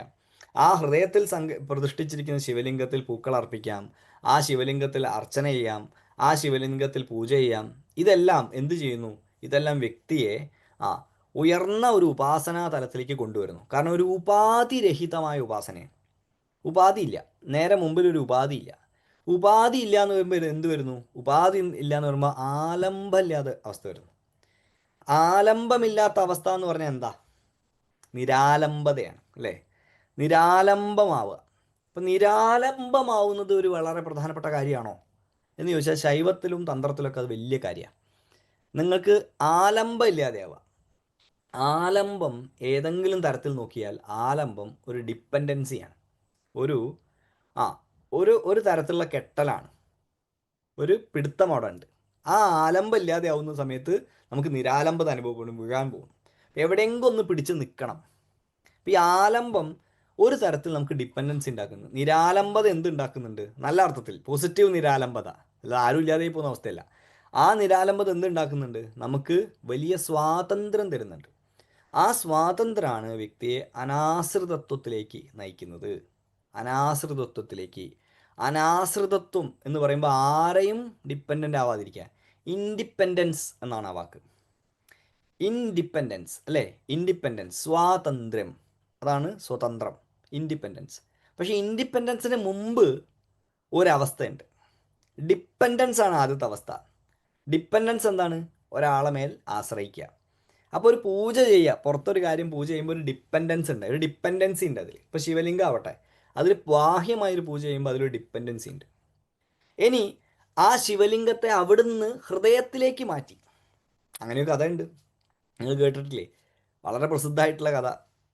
ഒരു ശൈവ നായനാർ, ഒരു ശൈവ പാരമ്പര്യത്തിൽപ്പെട്ട മഹാസിദ്ധനായിട്ടുള്ള ഒരാൾ, അദ്ദേഹം, ഞാൻ ഒരു ക്ലാസ്സിൽ കഥ പറഞ്ഞിട്ടുണ്ട്. അദ്ദേഹത്തിൻ്റെ രാജാവ് വലിയൊരു ശിവക്ഷേത്രം പണിയാൻ തീരുമാനിച്ചു. മഹാശിവക്ഷേത്രം, അതിഗംഭീരമായിട്ടുള്ള ശിവക്ഷേത്രം. ആ ശിവക്ഷേത്രം പണിയാൻ തീരുമാനിച്ച സമയത്ത് ആ ശിവക്ഷേത്രത്തിൻ്റെ പണിയുമായി ബന്ധപ്പെട്ട് അദ്ദേഹം നിരന്തരം അതിൻ്റെ കാര്യങ്ങൾക്കായി ഓടി നടന്നുകൊണ്ടിരുന്നു. അങ്ങനെ ഓടി നടന്നുകൊണ്ടിരിക്കുന്ന അദ്ദേഹം ഒരു സമയത്ത് അദ്ദേഹത്തിന് സ്വപ്നത്തിൽ അദ്ദേഹത്തിന് ദർശനം കിട്ടി. ഞാൻ ഇന്ന ദിവസം ശിവക്ഷേത്രത്തിൻ്റെ പണി തീർത്ത് ശിവക്ഷേത്രത്തിൻ്റെ ഉദ്ഘാടനം നിശ്ചയിച്ചിരിക്കുകയാണ്. ആ ദിവസം ഞാൻ, ഉദ്ഘാടനം എന്ന് വെച്ചാൽ അതിൻ്റെ പ്രാണപ്രതിഷ്ഠ, ആ ദിവസം എല്ലാം കുറിച്ചു. ആ ദിവസം ഒരിക്കലും അദ്ദേഹത്തിന് സ്വപ്നത്തിൽ ദർശനം കിട്ടി. സ്വപ്നത്തിൽ ദർശനം അതാണ്: ഞാൻ എൻ്റെ ഭക്തൻ പണിഞ്ഞ ക്ഷേത്രത്തിൽ പോവുകയാണ് അന്ന്, അതുകൊണ്ട് അന്ന് പ്രാണപ്രതിഷ്ഠ വെക്കരുത് എന്ന് ഭഗവാൻ ശിവൻ നേരിട്ട് അറിയിക്കുക. അപ്പോൾ അദ്ദേഹത്തിന് അത്ഭുതം, ഞാൻ ഈ നാട്ടിലെ രാജാവാണ്, രാജാവായിരിക്കുന്ന എനിക്ക് ഒരു ക്ഷേത്രം, ഇത്രയും വലിയ ക്ഷേത്രം, ഞാൻ പണിതതിനേക്കാളും വലിയ ക്ഷേത്രമോ, അങ്ങനെ ഒരു ക്ഷേത്രം ഉണ്ടെങ്കിൽ അതൊന്ന് കാണണമല്ലോ. എന്തായാലും ഭഗവാൻ നേരിട്ട് ആ ക്ഷേത്രത്തിലാണ് പോകുന്നതെന്ന് പറഞ്ഞ സ്ഥിതിക്ക് അത് വിശിഷ്ടമായ ക്ഷേത്രമല്ല ആണെന്നുള്ള കാര്യത്തിൽ സംശയമില്ല. അതുകൊണ്ടൊന്ന് പോയി നോക്കാം എന്ന് കരുതി അദ്ദേഹം ആ ക്ഷേത്രത്തിൽ പോയി നോക്കുന്ന സമയത്ത്, ആ സ്ഥലത്ത് പോയി നോക്കുന്ന സമയത്ത് അവിടെ ക്ഷേത്രത്തിൻ്റെ യാതൊരു ലാഞ്ചനയില്ല, ഒന്നുമില്ല. അങ്ങനെ ഈ സിദ്ധനെ കണ്ടു, ഈ ശൈവ പാരമ്പര്യത്തിലെ ഈ നായനാരെ കണ്ടു. അദ്ദേഹത്തിനോട് ചോദിച്ചു, അല്ല, നിങ്ങളൊരു വലിയ ക്ഷേത്രം പണിതിട്ടുണ്ട് കേട്ടു, ഭഗവാൻ നേരിട്ട് അവിടെ വരാമെന്നാണ് പറഞ്ഞിരിക്കുന്നത്. ഏ എൻ്റെ ക്ഷേത്രത്തിൻ്റെ പ്രാണപ്രതിഷ്ഠയ്ക്ക് അദ്ദേഹം ഉണ്ടാവില്ല, ഇവിടെ ക്ഷേത്ര പ്രാണപ്രതിഷ്ഠ ആയതുകൊണ്ട് എന്ന് പറഞ്ഞു. ആ ക്ഷേത്രം എവിടെ എന്ന് ചോദിച്ചു. അപ്പം അദ്ദേഹം പറഞ്ഞു, ഞാനൊരു ക്ഷേത്രവും പണിതിട്ടില്ല, ഞാൻ എൻ്റെ അകത്താണ് ക്ഷേത്രം പണിതത്. അപ്പം അതുകൊണ്ട് ഈ വലിയ ക്ഷേത്രത്തിൻ്റെ പണി നടക്കുമ്പം ഇദ്ദേഹം ആലോചിക്കുന്നു, എനിക്ക് ഈ ക്ഷേത്രം പണിയാൻ പറ്റുകയില്ലല്ലോ. അങ്ങനെ അദ്ദേഹം ദിവസവും രാവിലെ ഒരു കല്ലെടുത്ത് വെക്കുന്നു, അടുത്ത കല്ല് വെക്കുന്നു, അതിൻ്റെ മുകളിൽ വലിയ കല്ലുകൾ എടുത്ത് വെക്കുന്നു. അങ്ങനെ എന്തൊക്കെ ആ ക്ഷേത്രത്തിൽ ബാഹ്യമായ പണികൾ നടന്നോ അതെല്ലാം അദ്ദേഹം ആന്തരികമായി ചെയ്തു. എന്നിട്ട് അതിൻ്റെ പ്രാണപ്രതിഷ്ഠയുടെ ദിവസവും കുറിച്ചു, രാജാവ് കുറിച്ചതൊപ്പം തന്നെ. ഭഗവാൻ എവിടെയാണ് പോയത് എന്ന ചോദ്യത്തിന് ഉത്തരം, ഭഗവാൻ അകമേ ഹൃദയത്തിൽ ക്ഷേത്രം പണിത ആളുടെ അടുത്താണ് പോയതെന്നാണ്. അപ്പോൾ അകമേ ക്ഷേത്രം പണിയുന്ന പരിപാടിയാണ് ആന്തരികമായ ഉപാസന. അതിനെന്താ പറയുക? സെൽഫ് ഡിപ്പെൻഡൻസ് എന്നാണ്. അതൊരു സെൽഫ് ഡിപ്പെൻഡൻസ് ആണ്, മറ്റൊന്നും വേണ്ട. അപ്പോൾ ഇൻഡിപെൻഡൻസ് ഉണ്ട്, ഡിപ്പെൻഡൻസി ഉണ്ട്, സെൽഫ് ഡിപ്പെൻഡൻസ് ഉണ്ട്.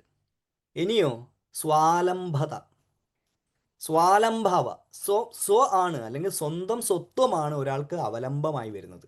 മറ്റതോ പരനെയാണ് അവലംബിക്കുന്നത്, പരത്വത്തെ, പുറത്തുള്ള ഒന്നിനെയാണ് അവലംബിക്കുന്നത്.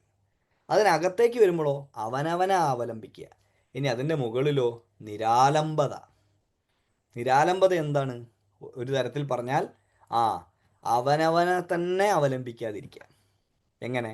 അവനവനാകുന്ന വ്യക്തി ശരീരവും വ്യക്തിയുടെ മനസ്സും വ്യഷ്ടി ശരീരത്തെയും വ്യഷ്ടി മനസ്സിനെയും പോലും അവലംബിക്കാതെ ഉയർന്നമായ അതീതം, ട്രാൻസ്മെൻ്റൽ ഉന്മനാവസ്ഥയിലേക്ക് പോവുക.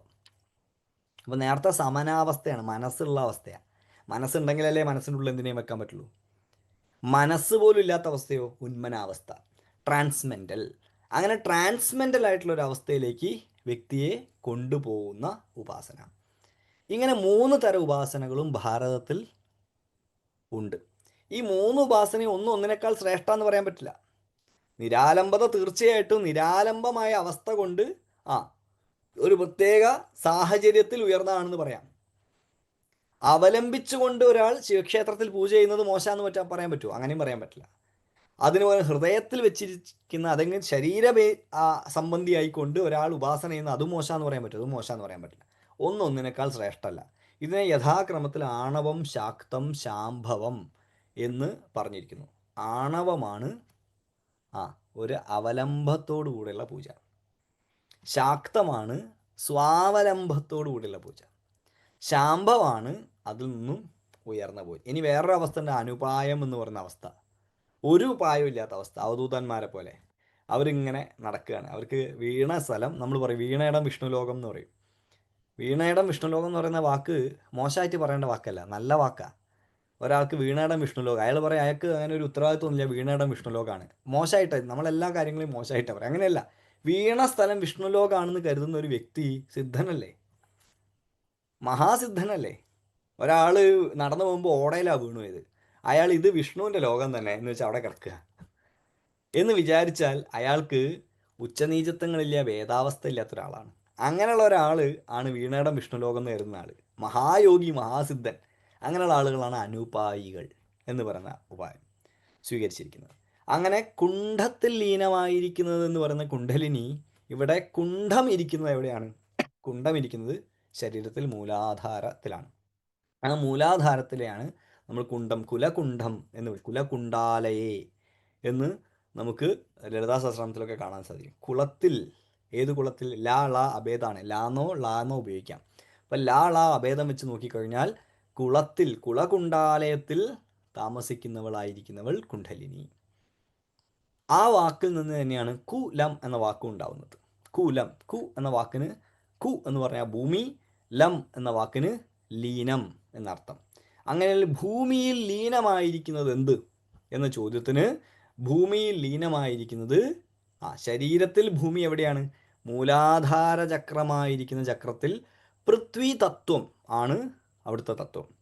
പൃഥ്വിയാണ് മൂലാധാരത്തിൻ്റെ തത്വം, പൃഥ്വി തത്വം. അപ്പോൾ ആകാശം മുതൽ താഴേക്ക് നോക്കിയാൽ ആകാശം വിശുദ്ധി, വായു അനാഹതം, അഗ്നി മണിപൂരകം, ജലം സ്വാധിഷ്ഠാനം, ഭൂമി മൂലാധാരം. അങ്ങനെയൊക്കെ പഞ്ചഭൂതങ്ങൾ ശരീരത്തിൽ അടുക്കടുക്കായി വച്ചിരിക്കുന്നു.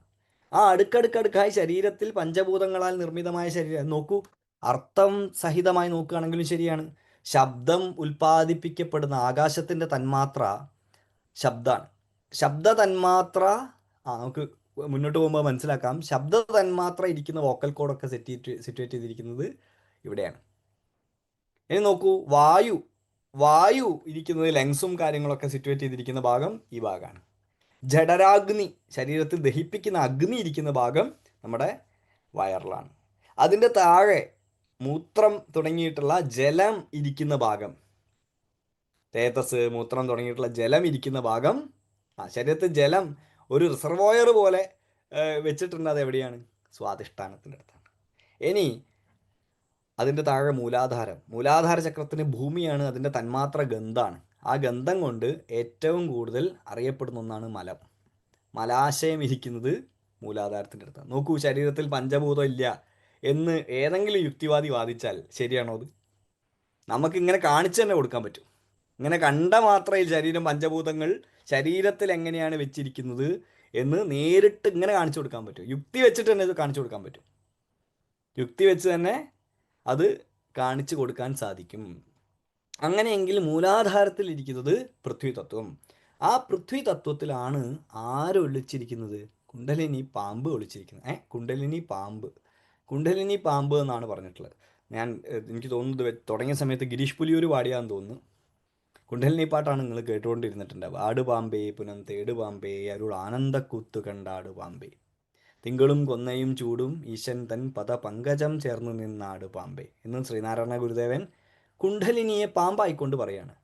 ഇപ്പോൾ ലോകത്തെല്ലായിടത്തും അല്ലെങ്കിൽ കുണ്ഡലിനി വിജ്ഞാനവുമായി ബന്ധപ്പെട്ട അറിവുകളൊക്കെ പറയുന്ന സമയത്ത് ഇതൊരു പാമ്പായിട്ടാണ് പറഞ്ഞിട്ട്. പാമ്പാണ്. അപ്പോൾ ആളുകളുടെ മനസ്സിലുള്ളൊരു ചിന്ത ഇതൊരു പാമ്പായിട്ട് ഇങ്ങനെ മൂലാധാരത്തിൽ ഇങ്ങനെ ഇരിക്കുകയാണോ? അപ്പോൾ യുക്തിവാദികളൊക്കെ ചോദിക്കും, MRI സ്കാനിൽ പാമ്പിനെ കാണുന്നില്ലല്ലോ അല്ലേ? MRI സ്കാൻ എടുത്താൽ പാമ്പിനെ കാണുന്നില്ല, എക്സ്റേ എടുത്താൽ പാമ്പിനെ കാണുന്നില്ല. ഞാൻ ഈ ഇടയ്ക്ക് ഒരു ഇൻ്റർവ്യൂവിന് പോയപ്പോൾ അവിടുത്തെ കുട്ടി പറഞ്ഞു, കഴിഞ്ഞ ആഴ്ച സാറ് വന്ന നന്നായി, കഴിഞ്ഞ ആഴ്ച ഒരു യുക്തിവാദിയായിരുന്നു ഇവിടെ ക്ലാസ്സിൽ വന്നത്. അവരെന്നോട് ഞങ്ങൾ ചക്രം കുണ്ടലിനി എന്നൊക്കെ ചോദിച്ചപ്പോൾ അയാൾ കളിയാക്കിയിട്ട് ചോദിച്ചു, നിങ്ങൾക്ക് എക്സ്റേ എടുത്തു കഴിഞ്ഞാൽ എന്തുകൊണ്ട് ഈ ചക്രം കാണുന്നില്ല, എന്തുകൊണ്ട് കുണ്ടലിനിയെ കാണുന്നില്ല എന്നൊക്കെ ചോദിച്ചു എന്ന് പറഞ്ഞു. അപ്പം ഞാൻ അവരോട് തിരിച്ചു ചോദിച്ച ചോദ്യം, എനിക്ക് എൻ്റെ ഭാര്യയോട് സ്നേഹമുണ്ട്, അതിപ്പോൾ എക്സ്റേ എടുത്താൽ കാണുമോ? അത് MRI എടുത്താൽ കാണുമോ? ഇല്ല. അപ്പോൾ FMRI എടുത്താൽ കാണും. എന്താണെന്നറിയോ? എത്ര ന്യൂറോ കെമിക്കൽ ഉണ്ടായിട്ടുണ്ട്. അപ്പോൾ ഇന്ന് രാവിലെ എനിക്ക് 5% ന്യൂറോ കെമിക്കൽ ഉണ്ടായിട്ടുണ്ട്. അപ്പോൾ അത്ര സ്നേഹമാണ് ഞാൻ കാണിച്ചിട്ടുള്ളത്. അപ്പോൾ ഞാൻ എൻ്റെ ഭാര്യ പോയിട്ട് കോടതിയിൽ പോയി പറയാണ്, എൻ്റെ ഭർത്താവിന് എന്നോട് ഒരു സ്നേഹവും. ഞാൻ ഉടനെ എൻ്റെ തല FMRI സ്കാനിങ് കാണിച്ചു, കണ്ടോ എൻ്റെ തലയിൽ ഓക്സിറ്റോസിൻ ഉണ്ടായിട്ടുണ്ട്, ഇത് 5% ഓക്സിറ്റോസിൻ ഉണ്ടായിട്ടുണ്ട്, അതുകൊണ്ട് ഞാൻ എന്തായാലും എൻ്റെ ഭാര്യയെ സ്നേഹിച്ചിട്ടുണ്ട്. തെളിവ് പ്രകാരം എനിക്ക് വേണം ജയിക്കുക അല്ലേ? അപ്പോൾ അത് ഭാര്യയോട് തന്നെ കാണിച്ച സ്നേഹമാണെന്ന് എന്താ ഉറപ്പ്? വീട്ടിലെ പട്ടിക്കുട്ടിയോട് കാണിച്ച സ്നേഹമാണെങ്കിലോ? അപ്പോൾ ഭാര്യയുമായി ഇടപെട്ട സമയത്ത് എൻ്റെ തലയിൽ ആ കൃത്യസമയത്ത് ഇത്ര ഓക്സിറ്റോസിൻ ഉണ്ടായിട്ടുണ്ട് എന്നൊക്കെ പറഞ്ഞിട്ട് വേണം തെളിവ് പറയാം. ഇതൊരു ബാലിശമായ ചിന്തയാണ്. എല്ലാം ക്വാണ്ടിഫൈ ചെയ്യാൻ പറ്റുന്നതാണ് എന്നുള്ള ചിന്തയിൽ നിന്ന് വരുന്ന കാര്യമാണ്. ഇന്ന് നമ്മുടെ കയ്യിലൊരു സ്കെയിലില്ല, ഇതൊക്കെ നോക്കാൻ പറ്റിയൊരു സ്കെയിലില്ല. ആ സ്കെയിലില്ലാത്തത് കൊണ്ട് മൈക്കിൾ ഫാരഡെ കണ്ടുപിടിക്കുന്നതിന് മുമ്പ് വൈദ്യുതി ഭൂമുഖത്തുണ്ടായിരുന്നു. അന്ന് അത് കണ്ടുപിടിക്കപ്പെടാത്തതുകൊണ്ട് വൈദ്യുതി ഇല്ല എന്ന് പറയുന്നത് പോലെയാണ് കുണ്ഡലിനി ഇല്ല എന്ന് ആരെങ്കിലും പറയുന്നത്. നമ്മൾ പറയാറുണ്ട് ജോസഫ് പ്രീസ്റ്റിയാണ് ഓക്സിജൻ കണ്ടുപിടിച്ചത്. തമാശക്കെങ്കിലും ഞങ്ങളൊക്കെ ചെറിയ കുട്ടിയാകുമ്പോൾ ചോദിക്കാറുണ്ട്, അപ്പം അതിനു മുമ്പ് മനുഷ്യന്മാരെന്താ ശ്വസിച്ചത് എന്ന് ചോദിക്കാറുണ്ട്. ജോസഫ് പ്രീസ്ലി ഓക്സിജൻ കണ്ടുപിടിച്ചാണോ ജോസഫ് പ്രീസ്ലി ഈ വാതകമാണത് എന്ന് പറഞ്ഞതിന് പേരിടുകയാണോ ചെയ്തത്? അപ്പോൾ we have to yet discover കുണ്ഡലിനിയെ ചിലപ്പം ഡിസ്കവർ ചെയ്യേണ്ടതായിട്ടുണ്ട്. അതിനുള്ള ഒരു ഘട്ടത്തിലേക്ക് നമ്മൾ എത്തുമായിരിക്കും. എങ്ങനെ നോക്കിയാലും ഇതൊരു പാമ്പിൻ്റെ രൂപത്തിലാണെന്ന് പറയുന്നു. എന്താണ് പാമ്പിൻ്റെ രൂപത്തിലാണെന്ന് പറയാൻ കാരണം? സർപ്പിളാകൃതി പൂണ്ടിരിക്കുന്നതും ഇത് സർപ്പിളമായി സഞ്ചരിക്കുന്നതുമാണ്. Wave like motions in the body, ശരീരത്തിൽ വേവ് ലൈക്ക് മോഷനോടുകൂടി സഞ്ചരിക്കുന്നതായതുകൊണ്ട് ഇതിനെ കുണ്ഡലിനി പാമ്പ് എന്ന് പറഞ്ഞിരിക്കുന്നു. അതുകൊണ്ട് തന്നെ കുണ്ഡലിനിയുടെ ഉയർച്ചയുടെ ഘട്ടത്തിൽ, പലതരത്തിലുള്ള ഉയർച്ചയുടെ ഘട്ടത്തിൽ, നമുക്ക് 3-ാമത്തെ ദിവസം കഴിഞ്ഞതിന് ശേഷം അനാഹതം പറയുന്ന സമയത്ത് പലതരത്തിലുള്ള വേദദീക്ഷകളെക്കുറിച്ച് പറയാം. ആ ദീക്ഷകളെക്കുറിച്ച് പറയുന്ന സമയത്ത് എങ്ങനെയാണ് കുണ്ഡലിനിയുടെ അനുഭവം ചില ആളുകളിൽ ഉണ്ടാവുന്നത്, വ്യക്തിപരമായിട്ട് നമുക്കുണ്ടായിട്ടുള്ള അനുഭവം, മറ്റുള്ളവർക്കുണ്ടായിട്ടുള്ള അനുഭവം, എങ്ങനെയാണ് യഥാർത്ഥത്തിൽ സ്ക്രിപ്ചറലി അനുഭവത്തെ പറഞ്ഞിട്ടുള്ളതെന്നൊക്കെ നോക്കാം. അതിലൊരനുഭവം പാമ്പ് മുകളിലേക്ക് പോകുന്ന പോലത്തെ ഒരനുഭവം ഉണ്ടാവും. നട്ടലിൻ്റെ ഉള്ളിലൂടെ പാമ്പ് മുകളിലേക്ക് അരിച്ച് കയറുന്ന പോലത്തെ അനുഭവം വ്യക്തിക്ക് ഉണ്ടാവുന്നു എന്നുള്ളതാണ്. അപ്പോൾ അതിൻ്റെ അർത്ഥം എന്താ? വേവ് ലൈക്ക് ആയിട്ടുള്ള ഒരു മോഷൻ അനുഭവം അകത്ത് അനുഭവത്തിൽ വരുന്നു. അതിൻ്റെ അർത്ഥം അത് ഒരു പാമ്പിൻ്റെ ആകൃതിയിൽ തന്നെ സഞ്ചരിക്കുന്നതാണ് എന്ന് പലപ്പോഴും കാണാൻ സാധിക്കുന്നു. ഇനി അത് മാത്രമല്ല, ഈ പാമ്പ് ഭൂമിയിൽ ഒളിച്ചിരിക്കുക. ഏത് ഭൂമിയിൽ ഒളിച്ചിരിക്കുന്നു? ഭൂമിയിൽ ഒളിച്ചിരിക്കുന്നു, ഭൂമിക്കടിയിൽ ഒളിച്ചിരിക്കുന്നു. മൊത്തം ഭാരതത്തിൻ്റെ മുഴുവൻ ആധ്യാത്മിക ശാസ്ത്രങ്ങളെ എടുത്തു നോക്കിക്കഴിഞ്ഞാൽ ഇത് ആകാശത്ത് നിന്ന് പൊട്ടി വീണ ഒന്നല്ല. ഇത് ഭൂമിയിൽ വേരുകളുള്ള ഒന്നാണ്. ഭൂമിയിൽ നിന്നാണ് ഉണ്ടായിട്ടുള്ളത്. അതുകൊണ്ട് ആകാശ ദൈവങ്ങളല്ല, എല്ലാം ഈ മണ്ണിൽ നിന്നുണ്ടായിട്ടുള്ള ദേവതകളാണ്. അത് സിന്ധുവിൻ്റെ തീരത്തിലേക്ക് നമ്മൾ നോക്കിയാലും അതിനും പ്രാചീനമായ കാലങ്ങളിലേക്ക് നോക്കിയാലും നമുക്ക് ഒരു കാർഷിക സംസ്കൃതിയുമായും ഒക്കെ ബന്ധപ്പെട്ടിട്ടുള്ള ഒരു സംസ്കൃതിയാണ് നമ്മുടേത്. അതുകൊണ്ട് നമ്മുടെ എല്ലാ ദേവതകൾക്കും ഒരു ഊർവരതാ ബന്ധമുണ്ട്. എന്താണ് ഊർവരതാ ബന്ധം? Fertility connection. നമ്മുടെ എല്ലാ ദൈവങ്ങളും ഫെർട്ടിലിറ്റി ദൈവങ്ങളാണ്. ഇപ്പോൾ ശാസ്താവ് ഫെർട്ടിലിറ്റി ഗോഡാണ്, കാളി ഫെർട്ടിലിറ്റി ഗോഡാണ്, ശിവന് ഫെർട്ടിലിറ്റി ഗോഡാന്ന് തന്നെയാണ് പേര്, ശിഷ്ണദേവൻ ഫെർട്ടിലിറ്റി ഗോഡാണ്, ഗണപതി ഫെർട്ടിലിറ്റി ഗോഡാണ്. ഇവരെല്ലാം ഫെർട്ടിലിറ്റിയുമായി ബന്ധപ്പെട്ടിരിക്കുന്നു. എന്ത് ഫെർട്ടിലിറ്റി? ഭൂമിയുടെ നമുക്കറിയാവുന്ന ഫെർട്ടിലിറ്റി, ഫലഭൂയിഷ്ഠത എന്ന് വളക്കൂറ് എന്ന് പറയുന്നത് എന്താണ്? മണ്ണിൻ്റെതാണ്. മണ്ണിലെ വളക്കൂറ് എവിടെയാണ് ഇരിക്കുന്നത്? മണ്ണിലെ വളക്കൂറ് മണ്ണിൻ്റെ അടിയിലായിരിക്കുന്നത്. വളക്കൂറുള്ള മണ്ണാണ് എന്ന് കണ്ടാൽ മനസ്സിലാവില്ല. ഏതൊരു സിനിമയിൽ സിദ്ദിഖ് എടുത്ത് ചവച്ച് നോക്കിയിട്ട് നല്ല വളക്കൂറുള്ള മണ്ണാന്ന് പറയുന്നില്ലേ? അപ്പം അങ്ങനെയൊക്കെ പറയാൻ പറ്റുമായിരിക്കും. അല്ലാതെ വളക്കൂറ് എന്ന് പറയുന്നത് നേരിട്ട് കാണാൻ പറ്റുന്നതല്ല, മറിച്ച് അനുഭവത്തിൽ വരുന്നതാണ്. നമുക്കൊരു ചെടി നട്ട് കഴിഞ്ഞാൽ വളക്കൂറുണ്ടെങ്കിൽ അത് വളരുകയും അത് ഫലത്തെ നൽകുകയും ചെയ്യുന്നു. അപ്പോൾ നമ്മൾ എന്ത് പറയും? വളക്കൂറുള്ള മണ്ണാണ്. അതിൻ്റെ അർത്ഥം എന്താ? വളക്കൂറ് അതിൻ്റെ അടിയിൽ ഒളിച്ചിരിക്കുകയാണ്. ഫെർട്ടിലിറ്റി അവിടെ ഒളിച്ചിരിക്കുകയാണ്. ആ ഫെർട്ടിലിറ്റി എവിടെ? ഭൂമിയിൽ ഒളിച്ചിരിക്കുന്നത്. ഫെർട്ടിലിറ്റിയായി ഒളിച്ചിരിക്കുന്നത് ശരീരത്തിൽ. അത് ഭൂമി തത്വത്തിൽ ഫെക്കൻഡിറ്റിയായി ഒളിച്ചിരിക്കുന്നു, അഥവാ ക്രിയേറ്റിവിറ്റിയായി, ക്രിയാത്മകതയായി ഒളിച്ചിരിക്കുന്നു. അപ്പോൾ ശരീരത്തിൻ്റെ അകത്തുള്ള ക്രിയാത്മകമായ ശക്തിയുടെ ഏറ്റവും ഭാവാത്മകമായിട്ടുള്ള ഒരു റെപ്രസെൻറ്റേഷൻ, ഒരു പ്രതിനിധീകരണമാണ് കുണ്ഡലിനി. ശരീരത്തിൻ്റെ അകത്തുള്ള ക്രിയാത്മക ഊർജത്തിൻ്റെ ഏറ്റവും ശക്തമായ വിഷ്വലൈസേഷനാണ് കുണ്ഡലിനി. അത് ഭാവനയല്ല, സത്യമാണ്. ആ ക്രിയാത്മകമായ ഊർജ്ജമാണ് നമുക്ക് എന്തായി മാറുന്നത്? കാഴ്ചയിൽ കുഞ്ഞായി മാറുന്നത്. എല്ലാവർക്കും കുഞ്ഞുങ്ങൾ ഉണ്ടാവുന്നത് ക്രിയാത്മകത ഉള്ളതുകൊണ്ടാണ്. അതിനെ നമ്മൾ എന്താ വിളിക്കുക? ഫെക്കൻഡിറ്റി എന്നാണ് വിളിക്കുക. അതിനെ ഫെർട്ടിലിറ്റിയാണ്, human fertility. Soil fertility equals human fertility. കാരണം ഭൂമി തന്നെയാണ് ശരീരം. ബ്രഹ്മാണ്ടവും പിണ്ടാണ്ടവും ഒന്ന് തന്നെയാണ്. അവിടെ എന്തൊക്കെ ഉണ്ടോ അതൊക്കെ ഇവിടെയുണ്ട്, ഇവിടെ എന്തൊക്കെ ഉണ്ടോ അതൊക്കെ അവിടെയുണ്ട്. അപ്പോൾ ഭൂമിയിൽ ഇത് ഫലഭൂയിഷ്ഠതയായി ഒളിച്ചിരിക്കുന്നു. അതിനെ നമ്മൾ സർപ്പരൂപത്തിൽ ക്ഷേത്രത്തിൽ പ്രതിഷ്ഠിച്ചിരിക്കുന്നു. അതിനെ നമ്മൾ കാവായി, നാഗക്കാവായി പ്രതിഷ്ഠിച്ചിരിക്കുന്നു. ആ ഭൂമിയെ, ഭൂമി എന്ന യഥാർത്ഥ അർത്ഥത്തിൽ, ഭൂമി എന്ന ഗോളത്തിനെയല്ല പറയുന്നത്, ഭൂമി എന്ന യഥാർത്ഥ അർത്ഥത്തിൽ നമ്മൾ എന്താ പറയുക? ഒരു ഭൂമിയുണ്ട് ഒരാൾക്ക്. ഇപ്പോൾ ഒരു ബാരൻ ലാൻഡ് ആണ്, അല്ലെങ്കിൽ തരിശു ഭൂമിയാണ്, അതുകൊണ്ട് എന്താ കാര്യം എന്ന് നമ്മൾ ചോദിക്കും. ഭൂമി ഉണ്ടെന്ന് പറഞ്ഞാൽ നമ്മൾ ആദ്യം മനസ്സിലാക്കുക അവിടെ കൃഷി ചെയ്യാൻ പറ്റുമല്ലോ എന്നാണ്. ഭൂമിയുണ്ട്. ഇപ്പോൾ കേരളത്തിൽ കോൺക്രീറ്റ് കൃഷിയാണ്, അപ്പോൾ കോൺക്രീറ്റ് ബിൽഡിംഗ് ഉണ്ടാക്കാൻ പറ്റുമല്ലോ എന്നുള്ളതാണ് ആലോചിക്കുക. പക്ഷേ എന്നാൽ പണ്ട് മുതലേ ഭൂമി ഉണ്ടെന്ന് പറഞ്ഞതിൻ്റെ അർത്ഥം എന്താ? അവിടെ കൃഷി ചെയ്യാൻ പറ്റുമല്ലോ എന്നാണ്. അതിൻ്റെ അർത്ഥം എന്താ? അവിടെ ഫലഭൂയിഷ്ഠത ഉണ്ടെന്നാണ്. അപ്പോൾ ഭൂമി എല്ലാത്തിൻ്റെ ആധാരമാണ്. അപ്പോൾ ഭൂമിയെ താങ്ങുന്നത് എന്താണ്? ഭൂമിയെ താങ്ങുന്നത് ഫലഭൂയിഷ്ഠതയാണ് എന്നാണ്. അങ്ങനെ വരുമ്പോൾ നമ്മുടെ പൗരാണികമായ കൽപ്പനകൾ നോക്കുകയാണെങ്കിൽ തന്നെ ഭൂമിയെ താങ്ങി നിർത്തുന്നത് ആ ഇൻഫിനിറ്റായിട്ടുള്ള, അനന്തമായിട്ടുള്ള ശേഷനാഗാണ് എന്ന് കാണാൻ പറ്റും. അപ്പോൾ ശേഷനാഗത്തിൻ്റെ തലയിലാണ് ഭൂമി വെച്ചിരിക്കുന്നത്. അപ്പോൾ പുതിയ കുട്ടികളൊക്കെ ചോദിക്കും, ഒരു പാമ്പ് ഭൂമിൻ്റെ അടിയിൽ വെക്കുക, അങ്ങനെ ഉണ്ടോ? അങ്ങനെയൊന്നും ഇല്ലല്ലോ, ഞങ്ങൾ സോളാർ സിസ്റ്റത്തിൻ്റെ ചിത്രം കണ്ടിട്ടുണ്ടല്ലോ, അതിൻ്റെ അകത്ത് പാമ്പിനെ കാണുന്നില്ലല്ലോ എന്ന് ചോദിച്ചാൽ അത് വളരെ ഭാവാത്മകമായി പറഞ്ഞിരിക്കുകയാണ്. അനന്തനാഗം ഭൂമിയെ താങ്ങുന്നു എന്ന് വെച്ചാൽ എന്തിനെ താങ്ങുന്നു? ഈ ഫലഭൂയിഷ്ടമായിട്ടുള്ള ഭൂമിയെ താങ്ങി നിർത്തുന്നു. അതിൽ നിന്നാണ് എല്ലാം ഉദിച്ച് മുകളിലേക്ക് വരുന്നത്. ഇൻഫൈനൈറ്റ് റെക്കറിങ് ആയിട്ടുള്ള, അല്ലെങ്കിൽ തീർന്നു പോകാത്ത അല്ലേ? അങ്ങനെയുള്ള കാര്യങ്ങളൊക്കെ ഉണ്ടാവുന്നത് എവിടെ നിന്നാണ്? ഫലഭൂയിഷ്ടമായിട്ടുള്ള ഭൂമിയിൽ നിന്നാണ്. അതുപോലെയാണ് ശരീരത്തിൽ ക്രിയാത്മക ഊർജ്ജം കിടക്കുന്നത്. ആ ക്രിയാത്മക ഊർജ്ജത്തിന് ഞാൻ അനന്തം എന്നൊരു പേര് പറഞ്ഞു. അനന്തൻ എന്നൊരു പേര്. വൈഷ്ണവ തന്ത്രങ്ങളൊക്കെ നോക്കുമ്പോൾ അഹിർബുധനീയ സംഹിത എന്ന് പറയുന്ന ടെക്സ്റ്റൊക്കെ ഉണ്ട്. അഹി എന്ന് പറഞ്ഞ പാമ്പാണ്. ബുധനീയം എന്ന് പറഞ്ഞാൽ ആഴങ്ങളിലുള്ള, ഏത് ആഴങ്ങളിലുള്ള, ഡെപ്തിലുള്ള. ബുധനീയം, the serpent of the abyssal waters എന്നാ പറയാ. ആ ആഴങ്ങളിൽ ബോധമായിരിക്കുന്ന ബോധസമുദ്രത്തിൻ്റെ അടിയിൽ കിടക്കുന്ന ആഴങ്ങളിലുള്ള സർപ്പം, അതാണ് അഹിർബുധനീയൻ എന്ന് പറയും. ആ അഹിർബുധനീയ സംഹിത എന്ന് പറഞ്ഞാൽ വൈഷ്ണവ ഗ്രന്ഥങ്ങളൊക്കെ നോക്കുന്ന സമയത്ത് ആ ആഴത്തിൽ ഒളിച്ചിരിക്കുന്നതിന് അനന്തം എന്ന് പേര്. അപ്പം അതിൻ്റെ അർത്ഥം എന്താ? അനന്തമായ സാധ്യതകളെ തുറന്നു തരാവുന്ന ഒരു ഊർജത്തെയാണ് ഓരോ വ്യക്തി ജീവനും ശരീരത്തിൽ വഹിച്ചുകൊണ്ടിരിക്കുന്നത്. ആ അനന്തമായ ഊർജത്തെ വഹിച്ച് കൊണ്ടുപോയിക്കൊണ്ടിരിക്കുന്ന ഒരു റിസർവോയറാണ് ഒരു വ്യക്തി എന്ന് പറഞ്ഞാൽ. അതുകൊണ്ട് ആ ശക്തി പക്ഷെ അനന്തമായതുകൊണ്ട് തന്നെ പ്രകൃതി വളരെ കൃത്യമായിക്കൊണ്ട് അത് അനന്ത സാധ്യതകൾ ഉള്ളതായതുകൊണ്ട് അതിനെ ഒതുക്കി വെച്ചിട്ടുണ്ട്, അതിനെ മറച്ചു വെച്ചിട്ടുണ്ട്.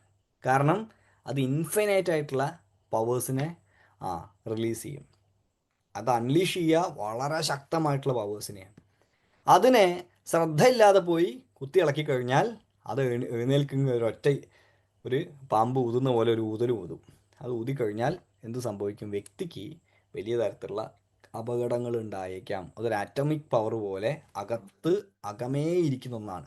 അതുകൊണ്ടാണ് ഗുരുക്കന്മാർ എത്രയോ കാലമായിട്ട് ഈ ശക്തി വിശേഷത്തെ ശ്രദ്ധിച്ച് മാത്രമേ ഇടപെടാവൂ എന്ന് പറയുന്നത്. ശ്രദ്ധിച്ചിടപെട്ടിട്ടില്ലെങ്കിൽ എന്താവും ചോദ്യം?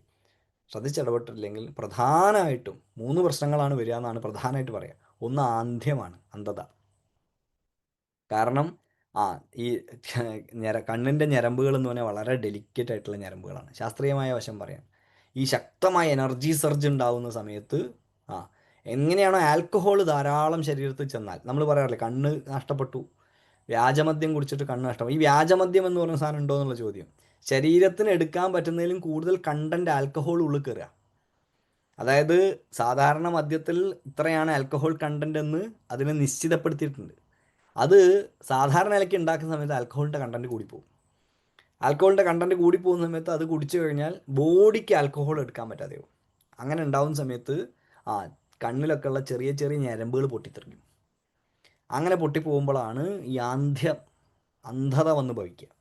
അതിൻ്റെ അർത്ഥം എന്താ? ശരീരത്തിന് താങ്ങാൻ പറ്റാത്ത അത്രയും ഒരു സാധനം ഉള്ളിലേക്ക് കയറി. സമാന അവസ്ഥ സംഭവിക്കും. ശ്രദ്ധയോടുകൂടെ ഉണർത്തിയിട്ടില്ല എങ്കിൽ, ശ്രദ്ധിച്ച് ഉപാസനാ പാരമ്പര്യത്തോടു കൂടെ ചെയ്തിട്ടില്ല എങ്കിൽ അത് ആന്ധ്യത്തിന് കാരണമാവും എന്ന് പറയും. 2, അത് പാരാലിസിസിന് കാരണമാവും എന്ന് പറയും. അതായത് പാർശ്വമായിട്ടോ മുഴുവനായിട്ടോ ഉള്ള പക്ഷാഘാതത്തിന് കാരണമാവും. നേരത്തെ പറഞ്ഞതുപോലെ കണ്ണിൻ്റെ ഞരമ്പുകൾ പോലെ തലയ്ക്കകത്തുള്ള ഞരമ്പുകളും വളരെ സൂക്ഷ്മമായിട്ടുള്ള സാധനമാണ്. അത് നേരെ അവിടെയും ബേസ്റ്റിങ്ങും ഒക്കെ ഉണ്ടാവാൻ സാധ്യത ഉണ്ട്. 3, മാനസികമായ വിഭ്രാന്തികൾ ഉണ്ടാക്കും. ഈ കൂട്ടത്തിൽ ഏറ്റവും നല്ലത് അതാണ്, മാനസികമായ വിഭ്രാന്തിയാണ്. നേരത്തെ പറഞ്ഞ രണ്ടതിനെക്കാട്ടും. ഇപ്പം ഞാൻ പല ക്ലാസ്സിലും പറഞ്ഞിട്ടുണ്ട്. ഒരിക്കലും എൻ്റെ വൈഫ് ഇരുന്നിട്ട്, അവൾ സൈക്കാട്രിയാണ്, അവൾ ഇരുന്ന് ഇങ്ങനെ നോക്കിക്കൊണ്ടിരിക്കുമ്പോൾ അവൾ ഒരിക്കൽ എന്നോട് പറഞ്ഞു, കുണ്ടലിനി സൈക്കോസിസ് ആണോ എന്ന് ചോദിച്ചു. എന്തോ വിഷയം? ഞാൻ ആദ്യമായിട്ട് കേൾക്കുകയാണ്. ഞാൻ ചോദിച്ചു സൈക്കാട്രിയിൽ ഇപ്പോൾ അങ്ങനെ പറയുന്നുണ്ടോ? അപ്പോൾ അവൾ ബുക്ക് കാണിച്ചു തന്നു. കാണിച്ചു തന്നപ്പോൾ ഇപ്പോൾ കുണ്ടലിനി സൈക്കോസിസിനെ അടയാളപ്പെടുത്തിയിട്ടുണ്ട് സൈക്കാട്രി. എന്ന് വെച്ചാൽ ഇതുപോലത്തെ പ്രശ്നങ്ങൾ കാണിച്ച് വരുന്ന ആളുകളുടെ എണ്ണം വളരെ കൂടിക്കൊണ്ടിരിക്കുന്നു. എന്തുകൊണ്ട് കൂടിക്കൊണ്ടിരിക്കുന്നു?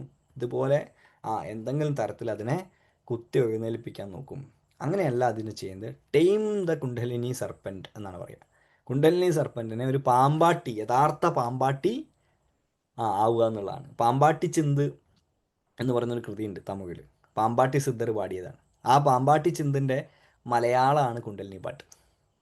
അത് ചിലപ്പോൾ നിങ്ങൾ കേട്ടിട്ടുണ്ടാവും. തെളിന്ത് തെളിന്ത് തെളിന്താട് പാമ്പേ എന്ന് പറഞ്ഞിട്ടാണ് പാട്ട് തുടങ്ങുന്നത്. തെളിന്ത് തെളിന്ത് തെളിന്താട് പാമ്പേ, കുണ്ടലിനി പാട്ട്. ആ കുണ്ടലിനിയെ ഒരു പാമ്പാട്ടി സിദ്ധൻ ഒരു പാമ്പാട്ടിയായിരുന്നു. അത് പാമ്പുകളെ പിടിച്ചുകൊണ്ടിരിക്കുന്നത്, വലിയ വലിയ പാമ്പുകളെ, വാവാ സുരേഷിനെ പോലെ വലിയ വലിയ പാമ്പുകളെ പിടിക്കുന്ന പണിയായിരുന്നു. അപ്പം ഞാൻ പിടിച്ചതിൽ ഏറ്റവും വലിയ പാമ്പ് എന്ന് പറയുമ്പോൾ ഒരു സിദ്ധൻ വിളിച്ചിട്ട് ചോദിച്ചു, നീ ഇതുവരെ പിടിക്കാത്ത വലിയൊരു പാമ്പിനെ പിടിക്കാൻ പഠിപ്പിച്ചിട്ടേ എന്ന് ചോദിച്ചു. അപ്പോൾ അയാൾ ചോദിച്ചു, ഞാൻ ഇത്ര കാലത്തിനിടയ്ക്ക് കാണാത്ത വലിയ പാമ്പൊന്നുമില്ല, ഇതിലും വലിയ പാമ്പ് ഉണ്ടാവാൻ സാധ്യതയില്ല. അങ്ങനെ പറഞ്ഞിട്ട് പറഞ്ഞു കൊടുത്തു, ഒരു പാമ്പുണ്ട്, ആ പാമ്പിനെ നീ പിടിച്ചിട്ടില്ല, നീ ആ പാമ്പിനെ പിടിക്കുക, ആ പാമ്പിൻ്റെ പേരാണ് കുണ്ടലിനി പാമ്പ്. അങ്ങനെയാണ് പാമ്പാട്ടി സിദ്ധർ കുണ്ടലിനി പന്ഥാവിലേക്ക് വരികയും കുണ്ടലിനി ചിന്ത്, പാമ്പാട്ടി പാട്ട്, പാമ്പാട്ടി ചിന്തൊക്കെ എഴുതുകയും ചെയ്യുന്നു. അപ്പോൾ പാമ്പാട്ടി സിദ്ധരെ പോലുള്ള ആളുകൾ ഒരു പാമ്പാട്ടി എങ്ങനെയാണോ മകുടി ഊതി ഒരു പാമ്പിനെ പതുക്കെ പതുക്കെ പതുക്കെ പതുക്കെ പതുക്കെ പ്രൊവോക്ക് ചെയ്യാതെ കൊട്ടയിൽ നിന്ന് പുറത്തിറക്കുന്നത്, അതുപോലെ പുറത്തിറക്കേണ്ട ഒന്നാണ് കുണ്ഡലിനി എന്നാണ് പറയുന്നത്. അപ്പം നമുക്ക് ആദ്യത്തെ ദിവസമാണെന്ന്, ആദ്യത്തെ ദിവസം ആദ്യത്തെ ചക്രത്തെക്കുറിച്ചാണ് പറയേണ്ടത്. ആ ചക്രത്തെക്കുറിച്ച് നിങ്ങൾക്ക് ഏതാണ്ട് ധാരണ മുൻ ക്ലാസ്സുകളിലൊക്കെ കിട്ടിയിട്ടുണ്ടാകും, വീണ്ടും ആവർത്തിക്കുകയാണ്. ആദ്യത്തെ ചക്രം മൂലാധാര ചക്രമാണ്. മൂലാധാര ചക്രമാണ് കുണ്ഡലിനിയുടെ വാസസ്ഥാനം. കുണ്ഡലിനി വസിക്കുന്നത് മൂലാധാര ചക്രത്തിലാണ്. അപ്പോൾ പേര് തന്നെ മൂലാധാരം. മൂലം എന്ന് പറഞ്ഞാൽ വേര് എന്നാണ്, റൂട്ട് എന്നർത്ഥം. അതുകൊണ്ട് റൂട്ട് ചക്ര എന്നാണ് പറയുക, റൂട്ട് ചക്ര അല്ലെ. മൂലാധാരം, മൂലമായിരിക്കുന്ന, സർവത്തിനും ആധാരമായിരിക്കുന്ന, മൂലമായിരിക്കുന്ന മൂലാധാര ചക്രത്തിലാണ് കുണ്ഡലിനി പാമ്പ് വസിക്കുന്നത്. എവിടെ? ശരീരത്തിൽ ക്രിയാത്മകത വസിക്കുന്നത് അവിടെയാണ്. ആ ക്രിയാത്മകത സ്വാഭാവികമായി എല്ലാവരിലും ഉണരും.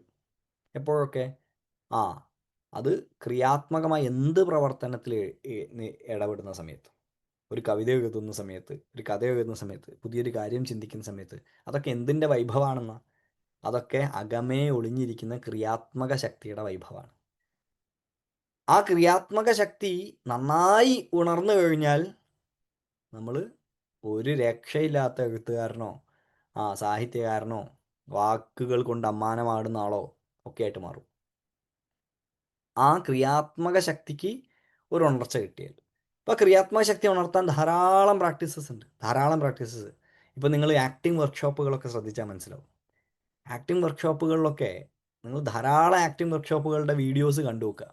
അതെല്ലാം ചില പ്രാക്ടീസസ്, പ്രത്യേകിച്ച് വെസ്റ്റേൺ പ്രാക്ടീസസ് നോക്കിയാൽ മതി. അതെല്ലാം റൂട്ടിങ്, ഗ്രൗണ്ടിങ് എന്ന് പറയുന്ന പ്രോസസ്സൊക്കെ ഉണ്ട്. ഗ്രൗണ്ടിങ് എന്നാണ് വാക്ക്, എർത്തിങ്, ഗ്രൗണ്ടിങ് എന്നൊക്കെയാണ് പറയാം. ചെരുപ്പ് അഴിച്ചിട്ട് മണ്ണിൽ നടക്കുക, ഗ്രൗണ്ടിങ്. ഭൂമിയിൽ ഇങ്ങനെ ഇരുന്നിട്ട് തട്ടി തട്ടി തട്ടി ഓരോ കാര്യങ്ങൾ ചെയ്യുക, പരസ്പരം പുറത്ത് തട്ടിക്കൊണ്ട് ഓരോ കാര്യങ്ങൾ ചെയ്യുക. വളരെ സൂക്ഷ്മമായി നോക്കിക്കഴിഞ്ഞാൽ എല്ലാവരും അറിഞ്ഞോ അറിയാതെയോ വളരെ പ്രാചീനമായി ഭാരതത്തിലുള്ള ഈ കുണ്ഡലിനി വിജ്ഞാനത്തെ ഉപയോഗിക്കുന്നു. പക്ഷേ അത് വലിയ മാറ്റം ഉണ്ടാവുന്നു. മാറ്റം ഉണ്ടാവുന്ന സമയത്ത് ആളുകൾ പറഞ്ഞു, എനിക്ക് വളരെ വളരെ മാറ്റം ഉണ്ടായി, ഞാൻ വളരെ ക്രിയാത്മകമായിട്ട് ചിന്തിക്കാൻ തുടങ്ങി. അവർക്കറിയുന്നില്ല ആ സമയത്ത് സ്റ്റിർ എവിടെയാണ് കിട്ടിയത്, കുണ്ഡലിനിക്കാണ് ആ സ്റ്റിർ കിട്ടിയത് എന്നറിയുന്നില്ല. അറിയണം നിർബന്ധമൊന്നുമില്ല കേട്ടോ. മെക്സിക്കോയിലുള്ള ഒരാൾക്ക് കുണ്ടലിനിയാണ് എഴുന്നേറ്റതെന്ന് അറിഞ്ഞില്ലെങ്കിലും കുഴപ്പമൊന്നുമില്ല, കുണ്ടലിനി എഴുന്നേറ്റാൽ മതി. അതിന് പേര് പോലെ എന്ത് വിളിച്ചാലും കുഴപ്പമില്ല. ഗ്രീസിലൊക്കെ ഈ ചിന്ത ഉണ്ടായിരുന്നു. ഗ്രീസിലൊക്കെ പ്ലേറ്റോ കുണ്ടലിനിയെ കുറിച്ച് എഴുതിയിട്ടുണ്ട്. എൻ്റെ അടുത്തൊരു ലേഖനമുണ്ട്, ഞാൻ എൻ്റെ PhD സമയത്ത് വായിച്ചിട്ടുണ്ട്.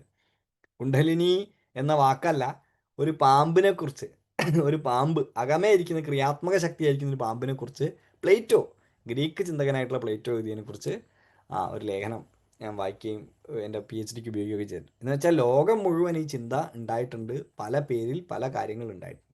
മൂലാധാര ചക്രമാണ് നമ്മുടെ ഇവിടെ പ്രധാനപ്പെട്ട ചക്രം, മൂലമായിരിക്കുന്ന ആധാര ചക്രം എന്ന് പറയുന്നത്. മൂലമായിരിക്കുന്ന ആധാര ചക്രം.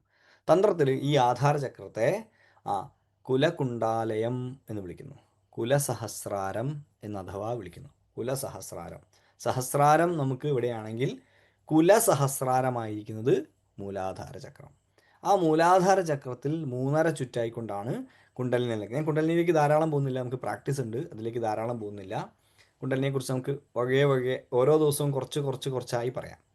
ആ 3.5 ചുറ്റായിരിക്കുന്ന കുണ്ഡലിനി മൂലാധാര ആകുന്ന പൃഥ്വി ചക്രത്തിൽ അവിടെ ഗന്ധ തന്മാത്രയോട് കൂടിയിരിക്കുന്നു. ഗന്ധ തന്മാത്ര എന്താ? മൂലാധാര ചക്രത്തിന് ഭൂമിയാണ് ഭൂതം. അങ്ങനെയെങ്കിൽ ഗന്ധമാണ് അതിൻ്റെ തന്മാത്ര. ഗന്ധം സ്വീകരിക്കുന്ന മൂക്കാണ് അതിൻ്റെ ഘ്രാണേന്ദ്രിയമാണ് മൂലാധാര ചക്രത്തിൻ്റെ പ്രധാനപ്പെട്ട ഇന്ദ്രിയം. ഏത് ഇന്ദ്രിയം? ജ്ഞാനേന്ദ്രിയം.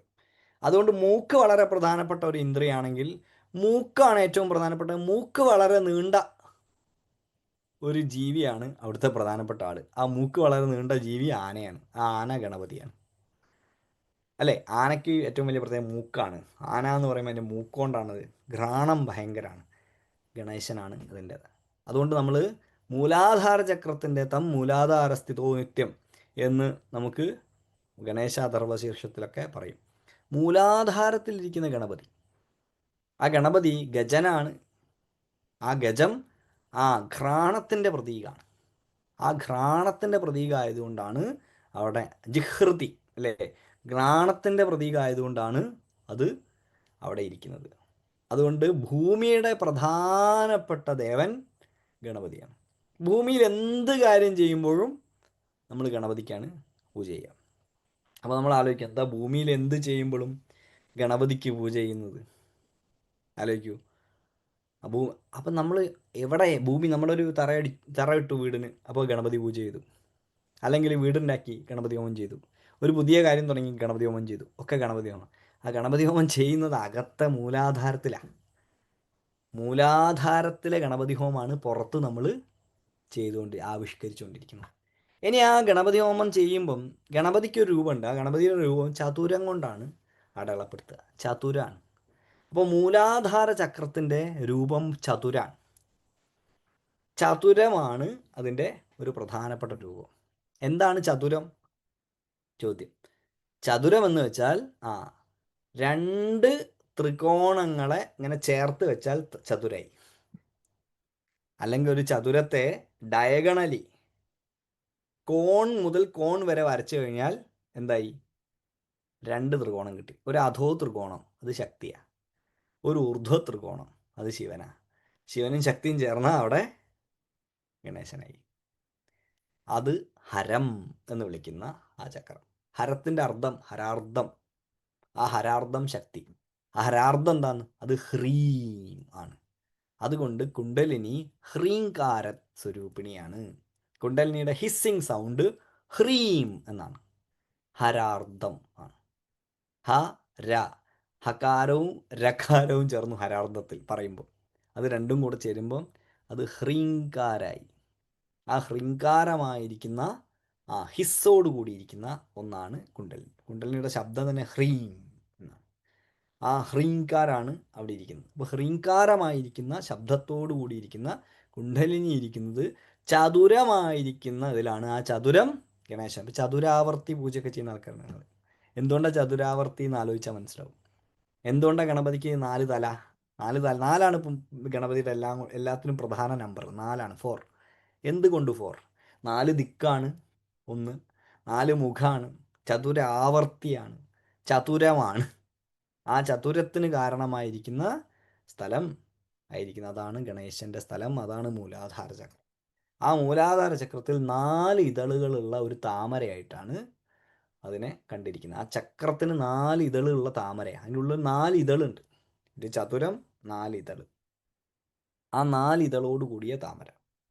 ആ 4 ഇതളുകളിൽ 4 അക്ഷരങ്ങൾ ന്യസിച്ചിട്ടുണ്ട്. ന്യസിക്കുക എന്ന് പറഞ്ഞാൽ ഇരുത്തുക. 4 അക്ഷരങ്ങളെ ഇരുത്തിയിട്ടുണ്ട്. ആ 4 അക്ഷരങ്ങൾ ഏതൊക്കെയാ?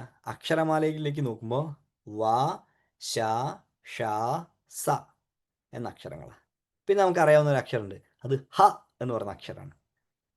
ആ ഹ എന്ന് പറയുന്ന അക്ഷരം എന്താണ്? ഹ എന്ന് പറയുന്ന അക്ഷരം വിശുദ്ധിയിൽ ഇരിക്കുന്നുണ്ട്. എങ്കിൽ പോലും ഹ എന്ന് പറയുന്ന അക്ഷരം എന്താണ് എന്ന് നോക്കിയാൽ, ഹ എന്ന് പറയുന്ന അക്ഷരം ജീവന്റെ പ്രതീകമാണ്. അത് ജീവനാണ്. വ്യക്തി ജീവൻ ഹകാരം കൊണ്ടാണ് പറഞ്ഞിരിക്കുന്നത്. സമഷ്ടി ജീവന് സകാരം കൊണ്ടാണ് പറഞ്ഞിരിക്കുന്നത്. അപ്പൊ സകാരം കൊണ്ട് സമഷ്ടി ജീവനും ഹകാരം കൊണ്ട് വ്യക്തി ജീവനും രണ്ടും കൂടി ചേർത്താൽ സോഹം എന്നായി. അല്ലെങ്കിൽ അതിനെ തിരിച്ചിട്ട അത് ഹംസ എന്നായി. ഈ കാര്യങ്ങളൊക്കെ നമ്മൾ ക്ലാസ്സിൽ പലവട്ടം സംസാരിച്ചിട്ടുണ്ട്. അപ്പോൾ സോഹം എന്നും ഹംസ എന്നും പറഞ്ഞ ആ ഹകാരം, അപാനനായിരിക്കുന്ന ഹകാരം എവിടെ ഇരിക്കുന്നു? ആ മൂലാധാരത്തിലിരിക്കുന്നു. അതാണ് വ്യക്തിത്വം. അപ്പോൾ ഒരു വ്യക്തിയുടെ വ്യക്തിത്വം ഇരിക്കുന്ന സ്ഥലമാണ് മൂലാധാര ചക്രം. ആ വ്യക്തിത്വം യഥാർത്ഥ രീതിയിൽ പ്രകാശിപ്പിക്കപ്പെട്ടിട്ടില്ല എങ്കിൽ, അതായത് ഫൗണ്ടേഷൻ മോശമായാൽ അതിൻ്റെ മുകളിലേക്ക് എന്ത് ചക്രങ്ങൾ ഉണ്ടായിട്ടും കാര്യമില്ല. ഒന്നാമതേ ഇതിൻ്റെയൊക്കെ പേര് ചക്രം എന്നാണ്, അല്ലേ? എന്ത് ചക്രങ്ങൾ ഉണ്ടായിട്ടും കാര്യമില്ല. ആ വ്യക്തിത്വത്തിൽ പ്രശ്നമുണ്ട്. അപ്പോൾ വ്യക്തിത്വത്തിന് കാരണമായിരിക്കുന്ന, വ്യക്തിത്വത്തെ സ്വാധീനിക്കുന്ന ഘടകങ്ങൾ എന്തൊക്കെ? അത് അടിസ്ഥാനപരമായി നോക്കിക്കഴിഞ്ഞാൽ ഞാൻ ബാലവിംശതി ക്ലാസ്സിൽ ഏതാണ്ട് കുറച്ച് കാര്യങ്ങൾ അതിനെക്കുറിച്ച് സംസാരിച്ചു. ഞാൻ വീണ്ടും പറയാം. അടിസ്ഥാനപരമായി നമ്മുടെ ബേസിക് ആയിട്ടുള്ള ഭയങ്ങളാണ് വ്യക്തിത്വത്തിൻ്റെ ആധാരമായിരിക്കുന്നത്. വ്യക്തിത്വത്തിൻ്റെ ആധാരമായിരിക്കുന്നത് ബേസിക് ആയിട്ടുള്ള ഫിയേഴ്സ് ആണ് എന്നാണ് പറയാം. അത് നമ്മൾ നോക്കിക്കഴിഞ്ഞാൽ അത് അന്നം, വസ്ത്രം, പാർപ്പിടം എന്നീ പറയുന്ന 3 കാര്യങ്ങളാണ്. ഈ 3 കാര്യങ്ങളെക്കുറിച്ചുള്ള ഭയം സെൻറ്റേർഡ് ആയിരിക്കുന്നത് കുണ്ഡലിനിയിലാണ്. അപ്പോൾ അന്നം എന്ന് പറയുന്ന സമയത്ത് നമ്മൾ വിചാരിക്കും അന്നത്തിനൊക്കെ ഇപ്പോൾ ഭയമുണ്ടോ? ആർക്കപ്പോൾ അന്നം കിട്ടുമെന്നുള്ള ഭയമുള്ളത്? അത് വേറെ പല രീതിയിലാണ് ഇതാവുക. നാളെ എന്തെങ്കിലും അസുഖം വന്നാൽ എനിക്ക് ജോലിക്ക് പോകാൻ പറ്റിയിട്ടില്ല എങ്കിൽ ഇനി എൻ്റെ ജീവിതം എങ്ങനെ മുന്നോട്ട് പോകും? ഇങ്ങനത്തെ ഒരു ഭയമില്ലാത്ത മനുഷ്യന്മാരുണ്ടോ? നല്ലൊരു ശതമാനം മനുഷ്യന്മാർക്കുണ്ട്. ഇന്നത്തെ വരുമാനം എങ്ങനെയെങ്കിലും നാളെ മുട്ടിപ്പോവോ? അങ്ങനെ മുട്ടിപ്പോയാൽ എങ്ങനെ ജീവിക്കും എന്നുള്ള ഭയമുണ്ട്. പാർപ്പിടം നഷ്ടപ്പെടുമോ എന്നുള്ള ഭയം അടിസ്ഥാനപരമായി മനുഷ്യൻ്റെ അകത്തുള്ള ഭയമാണ്. ആ ഭയം ഇരിക്കുന്നത്. വസ്ത്രത്തിൻ്റെ ഭയം ഒരുവിധമൊക്കെ നമ്മൾ കവർ ചെയ്തിട്ടുണ്ട്. എന്നാൽ പോലും അത് മറ്റു പല രീതിയിലും വ്യാപിക്കുന്നുണ്ട്. ഈ ഭയങ്ങളൊക്കെ അടിസ്ഥാനപരമായി മൂലാധാരത്തിൽ സെൻറ്റേർഡ് ആയിരിക്കും. ഇതുമായി ബന്ധപ്പെട്ട എത്ര ഭയങ്ങളുണ്ടോ അതെല്ലാം, ആ ഭയങ്ങളൊക്കെ ഇരിക്കുന്ന ഇവിടെ. ക്രിയാത്മകത നഷ്ടപ്പെടുമോ എന്നുള്ള ഭയം. ഇൻസെക്യൂർ ആവുക, ആളുകൾ പലതരത്തിൽ ഇൻസെക്യൂർ ആവുക. ആ ഇൻസെക്യൂരിറ്റി ഏറ്റവും ഈ പറഞ്ഞ രൂപത്തിൽ തളം കെട്ടിയിരിക്കുന്ന ഒരു സ്ഥലമാണ് മൂലാധാര ചക്രം. ആ ഇൻസെക്യൂരിറ്റിയെ മാറ്റാൻ വേണ്ടി പലതരത്തിലുള്ള മാർഗങ്ങൾ നമ്മൾ ആവിഷ്കരിച്ചിട്ടുണ്ട്. ഗണേശനുമായി ബന്ധപ്പെട്ടിട്ടും പല പദ്ധതികൾ ആവിഷ്കരിച്ചിട്ടുണ്ട്. അതൊക്കെ നോക്കിക്കഴിഞ്ഞാൽ ആ പദ്ധതികളൊക്കെ ഈ ഇൻസെക്യൂരിറ്റിയെ അഡ്രസ്സ് ചെയ്യാൻ വേണ്ടിയിട്ട് ഉണ്ടാക്കിയിട്ടുള്ളതാണ്. ആ ഇൻസെക്യൂരിറ്റിയെ അഡ്രസ്സ് ചെയ്യാൻ യോഗവും തന്ത്രവും ആവിഷ്കരിച്ച ഒരു മെത്തേഡ് എന്താണെന്ന് വെച്ചാൽ ആ ചക്രത്തെ സമതുലനപ്പെടുത്തുക എന്നുള്ളതാണ്. ആ ചക്രത്തെ സമതുലനപ്പെടുത്തുക. എങ്ങനെ സമതുലനപ്പെടുത്തുക? സമതുലനപ്പെടുത്തുക അതിൻ്റെ പലതരത്തിലുള്ള പ്രകടനങ്ങളെയും കൺട്രോൾഡ് ആക്കുക. അത് അൺകൺട്രോൾഡ് ആയി പോവുക. നമുക്ക് ഈ അൺകൺട്രോൾഡ് ആയിട്ടുള്ള എല്ലാ ഇമോഷൻസൊക്കെ പ്രശ്നമാണ്. ഇപ്പം ഉദാഹരണത്തിന് ഓവർ തിങ്കിങ് ഒരു അൺകൺട്രോൾഡ് ആയിട്ടുള്ള കാര്യമാണ്. ആൾ പറയും ഞാൻ അങ്ങനെ ചിന്തിക്കേണ്ടെന്ന് വിചാരിക്കുന്നു, പക്ഷെ ഞാൻ അങ്ങനെ ചിന്തിച്ചു പോകുന്നു. എന്ത് ചെയ്യുന്നു? ഞാൻ എന്നും ആലോചിക്കും അങ്ങനെ ചിന്തിക്കേണ്ടെന്ന്, പക്ഷെ അങ്ങനെ എനിക്ക് ചിന്തിക്കാൻ പറ്റുന്നു. നിരന്തരം ലൂപ്പായിട്ടുള്ള ചിന്തകൾ. എല്ലാ ചക്രത്തിലും ലൂപ്പുണ്ട്. അതുകൊണ്ടാണ് ഈ ചക്രം എന്ന് വിളിക്കുന്നത്. ലൂപ്പായിട്ടുള്ള ചിന്തകൾ. ഈ ലൂപ്പിൽ പെട്ട് ഇങ്ങനെ തിരിയുക ഉറങ്ങാൻ പറ്റില്ല. ഹിമാലയത്ത് പോയാൽ സമാധാനം കിട്ടുന്ന ആൾക്കാർ പറയും പോകുന്ന ഇയാൾ തന്നെയല്ലേ. ഈ ടെൻഷനും കൊണ്ടായാൽ ഹിമാലയത്തിലല്ല, അയാൾ കടലിൻ്റെ അടിയിൽ പോയി ഒളിച്ചിട്ട് ഒരു യാതൊരു കാര്യമില്ല. അല്ലെങ്കിൽ സമാധാനം ഉണ്ടെങ്കിലും അയാൾക്ക് ഏത് ചന്തയിൽ പോയിട്ടും ഇരിക്കാം അല്ലേ. അപ്പം സമാധാനം ഇല്ലായ്മ അകത്താ. ആ അകത്തുള്ള സമാധാനം ഇല്ലായ്മ പുറത്തുള്ള മില്യൂ ചേഞ്ച് കൊണ്ട് മാറ്റാൻ പറ്റുന്നില്ല. അകത്ത് ഇങ്ങനെ അതിനാണ് ചക്രം എന്ന് വിളിക്കുന്നത്. മൂലാധാര ചക്രം, മൂലാധാര ലൂപ്പ്. അതിലിങ്ങനെ ഇങ്ങനെ കിടന്ന് കറങ്ങുക. ആ കറക്കം അവിടെ അവസാനിപ്പിക്കാൻ എന്ത് ചെയ്യും? മൂലാധാര ചക്ര വിഭേദിനി. മൂലാധാര ചക്രത്തെ ഇങ്ങനെ മുറിച്ച് കൊണ്ട് മുകളിലോട്ട് പോകുന്നവളാണ് കുണ്ടലിനി. അതുകൊണ്ട് ചക്ര വിഭേദിനി എന്നാ പറയാ, ഗ്രന്ഥി വിഭേദിനി എന്നാ പറയാ. ചക്രത്തെ പൊട്ടിക്കുക ചെയ്യുന്നു. എന്തുകൊണ്ടായിരിക്കും പൊട്ടിക്കാൻ കാരണം? അത് പൊട്ടിക്കേണ്ടതായതുകൊണ്ടാണ്. അപ്പൊ പൊട്ടിക്കുന്നത് വരെ അതിൻ്റെ ഓവറായിട്ടുള്ള ഇടപെടലിനെ കുറയ്ക്കേണ്ടതായിട്ടുണ്ട്, അതിൻ്റെ പ്രകടനത്തെ കുറയ്ക്കേണ്ടതായിട്ടുണ്ട്. അപ്പം എങ്ങനെ കുറയ്ക്കും? ചോദ്യം വളരെ കൃത്യമായിട്ട് ശാസ്ത്രീയമായിട്ട്. അതുകൊണ്ടാണ് ഒരു കാര്യത്തെ ഡീൽ ചെയ്യുമ്പം അതിൻ്റെ എല്ലാ വശങ്ങളെയും മനസ്സിലാക്കുവാൻ വേണ്ടിയാണ് അതിൻ്റെ സോണിക്കായിട്ടുള്ള ഫോം എന്താണ്. ഇതെല്ലാം അക്ഷരം കൊണ്ട് നിർമ്മിതമാണ്. അപ്പോൾ ഇതിൽ വാ, ശാ, ഷാ, സ എന്ന അക്ഷരങ്ങളുള്ള 4 എതളുകളാണ് എന്ന് പറഞ്ഞിട്ടുള്ളത്. അതിൻ്റെ പ്രിൻസിപ്പൽ ഡീറ്റി ആയിട്ട് ഗണേശനാണുള്ളത് എന്ന് പറഞ്ഞിട്ടുള്ളത്. അതിൻ്റെ യോഗിനിയായിട്ട് സാക്കിനിയാണ് എന്ന് പറഞ്ഞിട്ടുള്ളത്. സാക്കിനി എന്ന് തന്ത്രം പ്രാക്ടീസ് ചെയ്യുന്നവർ അങ്ങനെ പറയരുതെന്ന് പറയാം, എന്നാൽ പോലും ക്ലാസ്സിന് വേണ്ടി പറയാം. സാക്കിനിയാണ് എന്ന് പറഞ്ഞിട്ടുള്ളത്. അതിൻ്റെ നിറം ചുവപ്പാണ് എന്ന് പറഞ്ഞിട്ടുള്ളത്. ഒരു വിഷയത്തെ ടാക്കിൾ ചെയ്യാൻ ആ വിഷയത്തിൽ എന്തൊക്കെ കാര്യങ്ങൾ മനസ്സിലാക്കണോ അതൊക്കെ യോഗി മനസ്സിലാക്കി പറഞ്ഞു തന്നിട്ടുണ്ട്. എന്തിനാ ഇതൊക്കെ പഠിക്കുന്നത്, എന്തിനാ ഇതൊക്കെ മനസ്സിലാക്കുന്നത്? മൂലാധാരം എന്ന് പറഞ്ഞ ചക്രമുണ്ട്, അത് ചതുരത്തിലാണ്, അതിൻ്റെ അകത്ത് 4 ഇതളുണ്ട്, അതിൽ ഈ അക്ഷരമൊക്കെ ഉണ്ട്, അതിൻ്റെ അകത്ത് ഹ്രീം എന്ന് പറഞ്ഞൊരു ശബ്ദമുണ്ട്, അതിൻ്റെ അകത്തൊരു പാമ്പുണ്ട്. ഇതിനൊക്കെ പഠിച്ചിട്ട് എന്താ കാര്യം? What is the use of this knowledge? ഇത് പഠിച്ചിട്ട് എന്ത് കാര്യം? എവിടെയെങ്കിലും ഒരു PSCക്ക് ചോദിക്കുന്ന ചോദ്യം പോലും അല്ല ഇതൊന്നും, അല്ലേ? നമ്മൾ ക്ലാസ്സൊക്കെ കേൾക്കുമ്പോൾ ഇത് പഠിപ്പിച്ചിട്ട് എന്താ കാര്യം, ഇത് പഠിച്ചിട്ട് എന്താ കാര്യം? ഇത് ജീവനെക്കുറിച്ചുള്ള വിദ്യാഭ്യാസമാണ്, ജീവിതത്തെക്കുറിച്ചുള്ള വിദ്യാഭ്യാസമല്ല, ജീവനെക്കുറിച്ചുള്ള വിദ്യാഭ്യാസം. ജീവനെക്കുറിച്ച് പഠിപ്പിക്കാൻ ഒരു സ്കൂളിലും ഒരു യൂണിവേഴ്സിറ്റിയിലും സിലബസ് ഇല്ല. ജീവനെക്കുറിച്ച് ആരും എവിടെയും പഠിപ്പിക്കുന്നില്ല, അത് പരീക്ഷയ്ക്ക് ചോദിക്കുന്നില്ല, അത് ജോലി മേടിച്ചു തരുന്നില്ല. പക്ഷെ ജോലി മേടിച്ചവനൊക്കെ ജീവനെക്കുറിച്ച് അറിയാതെ നേരത്തെ പറഞ്ഞ ലൂപ്പിൽ കിടന്ന് ഇങ്ങനെ തിരിയുക, ഇൻസെക്യൂരിറ്റിയും പ്രശ്നങ്ങളുമായിട്ട് ഇങ്ങനെ കറങ്ങിക്കൊണ്ടിരിക്കുക. എന്നിട്ട് അതിനുള്ള പരിഹാരം അവിടെ ലഭിക്കുന്നില്ല. എന്നിട്ട് അവർ കൗൺസിലിങ്ങിന് പോവുക, എന്നിട്ട് അവർ മരുന്ന് കുടിക്കുക, എന്നിട്ട് അവരിത് ചെയ്തുകൊണ്ടിരിക്കുക. ഇത് എന്തുകൊണ്ട് സംഭവിക്കുന്നു? എവിടെയാണ് റൂട്ട് പ്രശ്നം എന്നുള്ള കാര്യത്തിലേക്ക് നമ്മൾ വരുന്നില്ല എന്നുള്ളതുകൊണ്ടാണ്. ആ റൂട്ട് പ്രശ്നത്തെ പരിഹരിക്കാനും അറിയാനും വേണ്ടിയിട്ടുള്ള ശ്രമമാണ് നമ്മൾ ചെയ്യേണ്ടത്. ഇതൊരു ആമുഖമായിട്ട് ഞാൻ ഇത്രയും കാര്യങ്ങൾ പറഞ്ഞാണ്. ധാരാളം കാര്യങ്ങൾ നമ്മൾ പല ക്ലാസ്സുകളിലുമായിട്ട് സംസാരിച്ചിട്ടുണ്ട്. നമുക്ക് പ്രാക്ടീസ് മോഡിലേക്ക് പോവാം എന്നുള്ളതാണ് കൂടുതൽ ഞാൻ വിചാരിച്ചിട്ടുള്ളത്. നമുക്ക് എല്ലാവർക്കും സ്വസ്ഥമായിട്ടിരുന്ന് ഒന്ന് പ്രാക്ടീസ് ചെയ്യേണ്ടതായിട്ടുണ്ട്. അതിന് മുമ്പ് നമ്മുടെ ക്ലാസ്സിലുള്ള പങ്കെടുക്കുന്ന ആളുകൾക്ക് ഞാനൊരു ന്യാസം ചെയ്ത് അയച്ചിട്ടുണ്ട്. വിഷ്ണു അതൊന്ന് ഷെയർ ചെയ്യണേ, മാതൃകാ ന്യാസം. അപ്പം ഞാനൊരു ചില നിബന്ധനകൾ ആദ്യമേ തന്നെ പറയട്ടെ. ക്ലാസ്സിന് പങ്കെടുക്കുന്നതിന് മുമ്പേ ഒരു 3 ആവർത്തി ആ ന്യാസം ഒന്ന് വായിക്കണം എല്ലാവരും.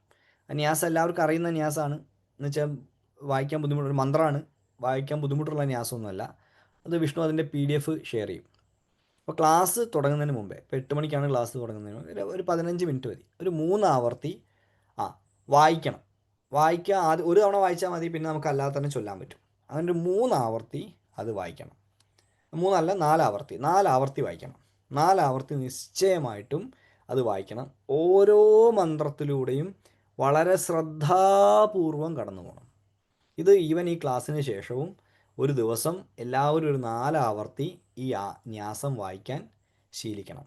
എല്ലാ ചക്രങ്ങളെയും ബാലൻസ് ചെയ്യാനുള്ള ഒരു മഹാമന്ത്രമാണ്. അത് വായിക്കുമ്പം കാണുമ്പോൾ നിങ്ങൾക്ക് അത്ഭുതം തോന്നുകയും ചിലപ്പോൾ ഇത് ഞങ്ങൾക്ക് അറിയാവുന്നതാണല്ലോ എന്ന് തോന്നുകയും ചെയ്യും. പക്ഷേ അത് ദിവസവും പ്രാക്ടീസ് ചെയ്യേണ്ട ഒന്നാണ്. അത് ഞാൻ അയച്ചിട്ടുണ്ട്. അത് വിഷ്ണുവിൻ്റെ ഇല്ലേ? എൻ്റെ കയ്യിലുണ്ട്, ഞാൻ PDF ആക്കിക്കൊണ്ടിരിക്കാം ഇപ്പോൾ. ശരി ശരി ശരി. PDF വേണം ഞാൻ ആക്കി തരാം കേട്ടോ. ഇല്ല, കഴിയാറായി. Okay okay. അപ്പം വിഷ്ണു അയക്കുക. ശരി.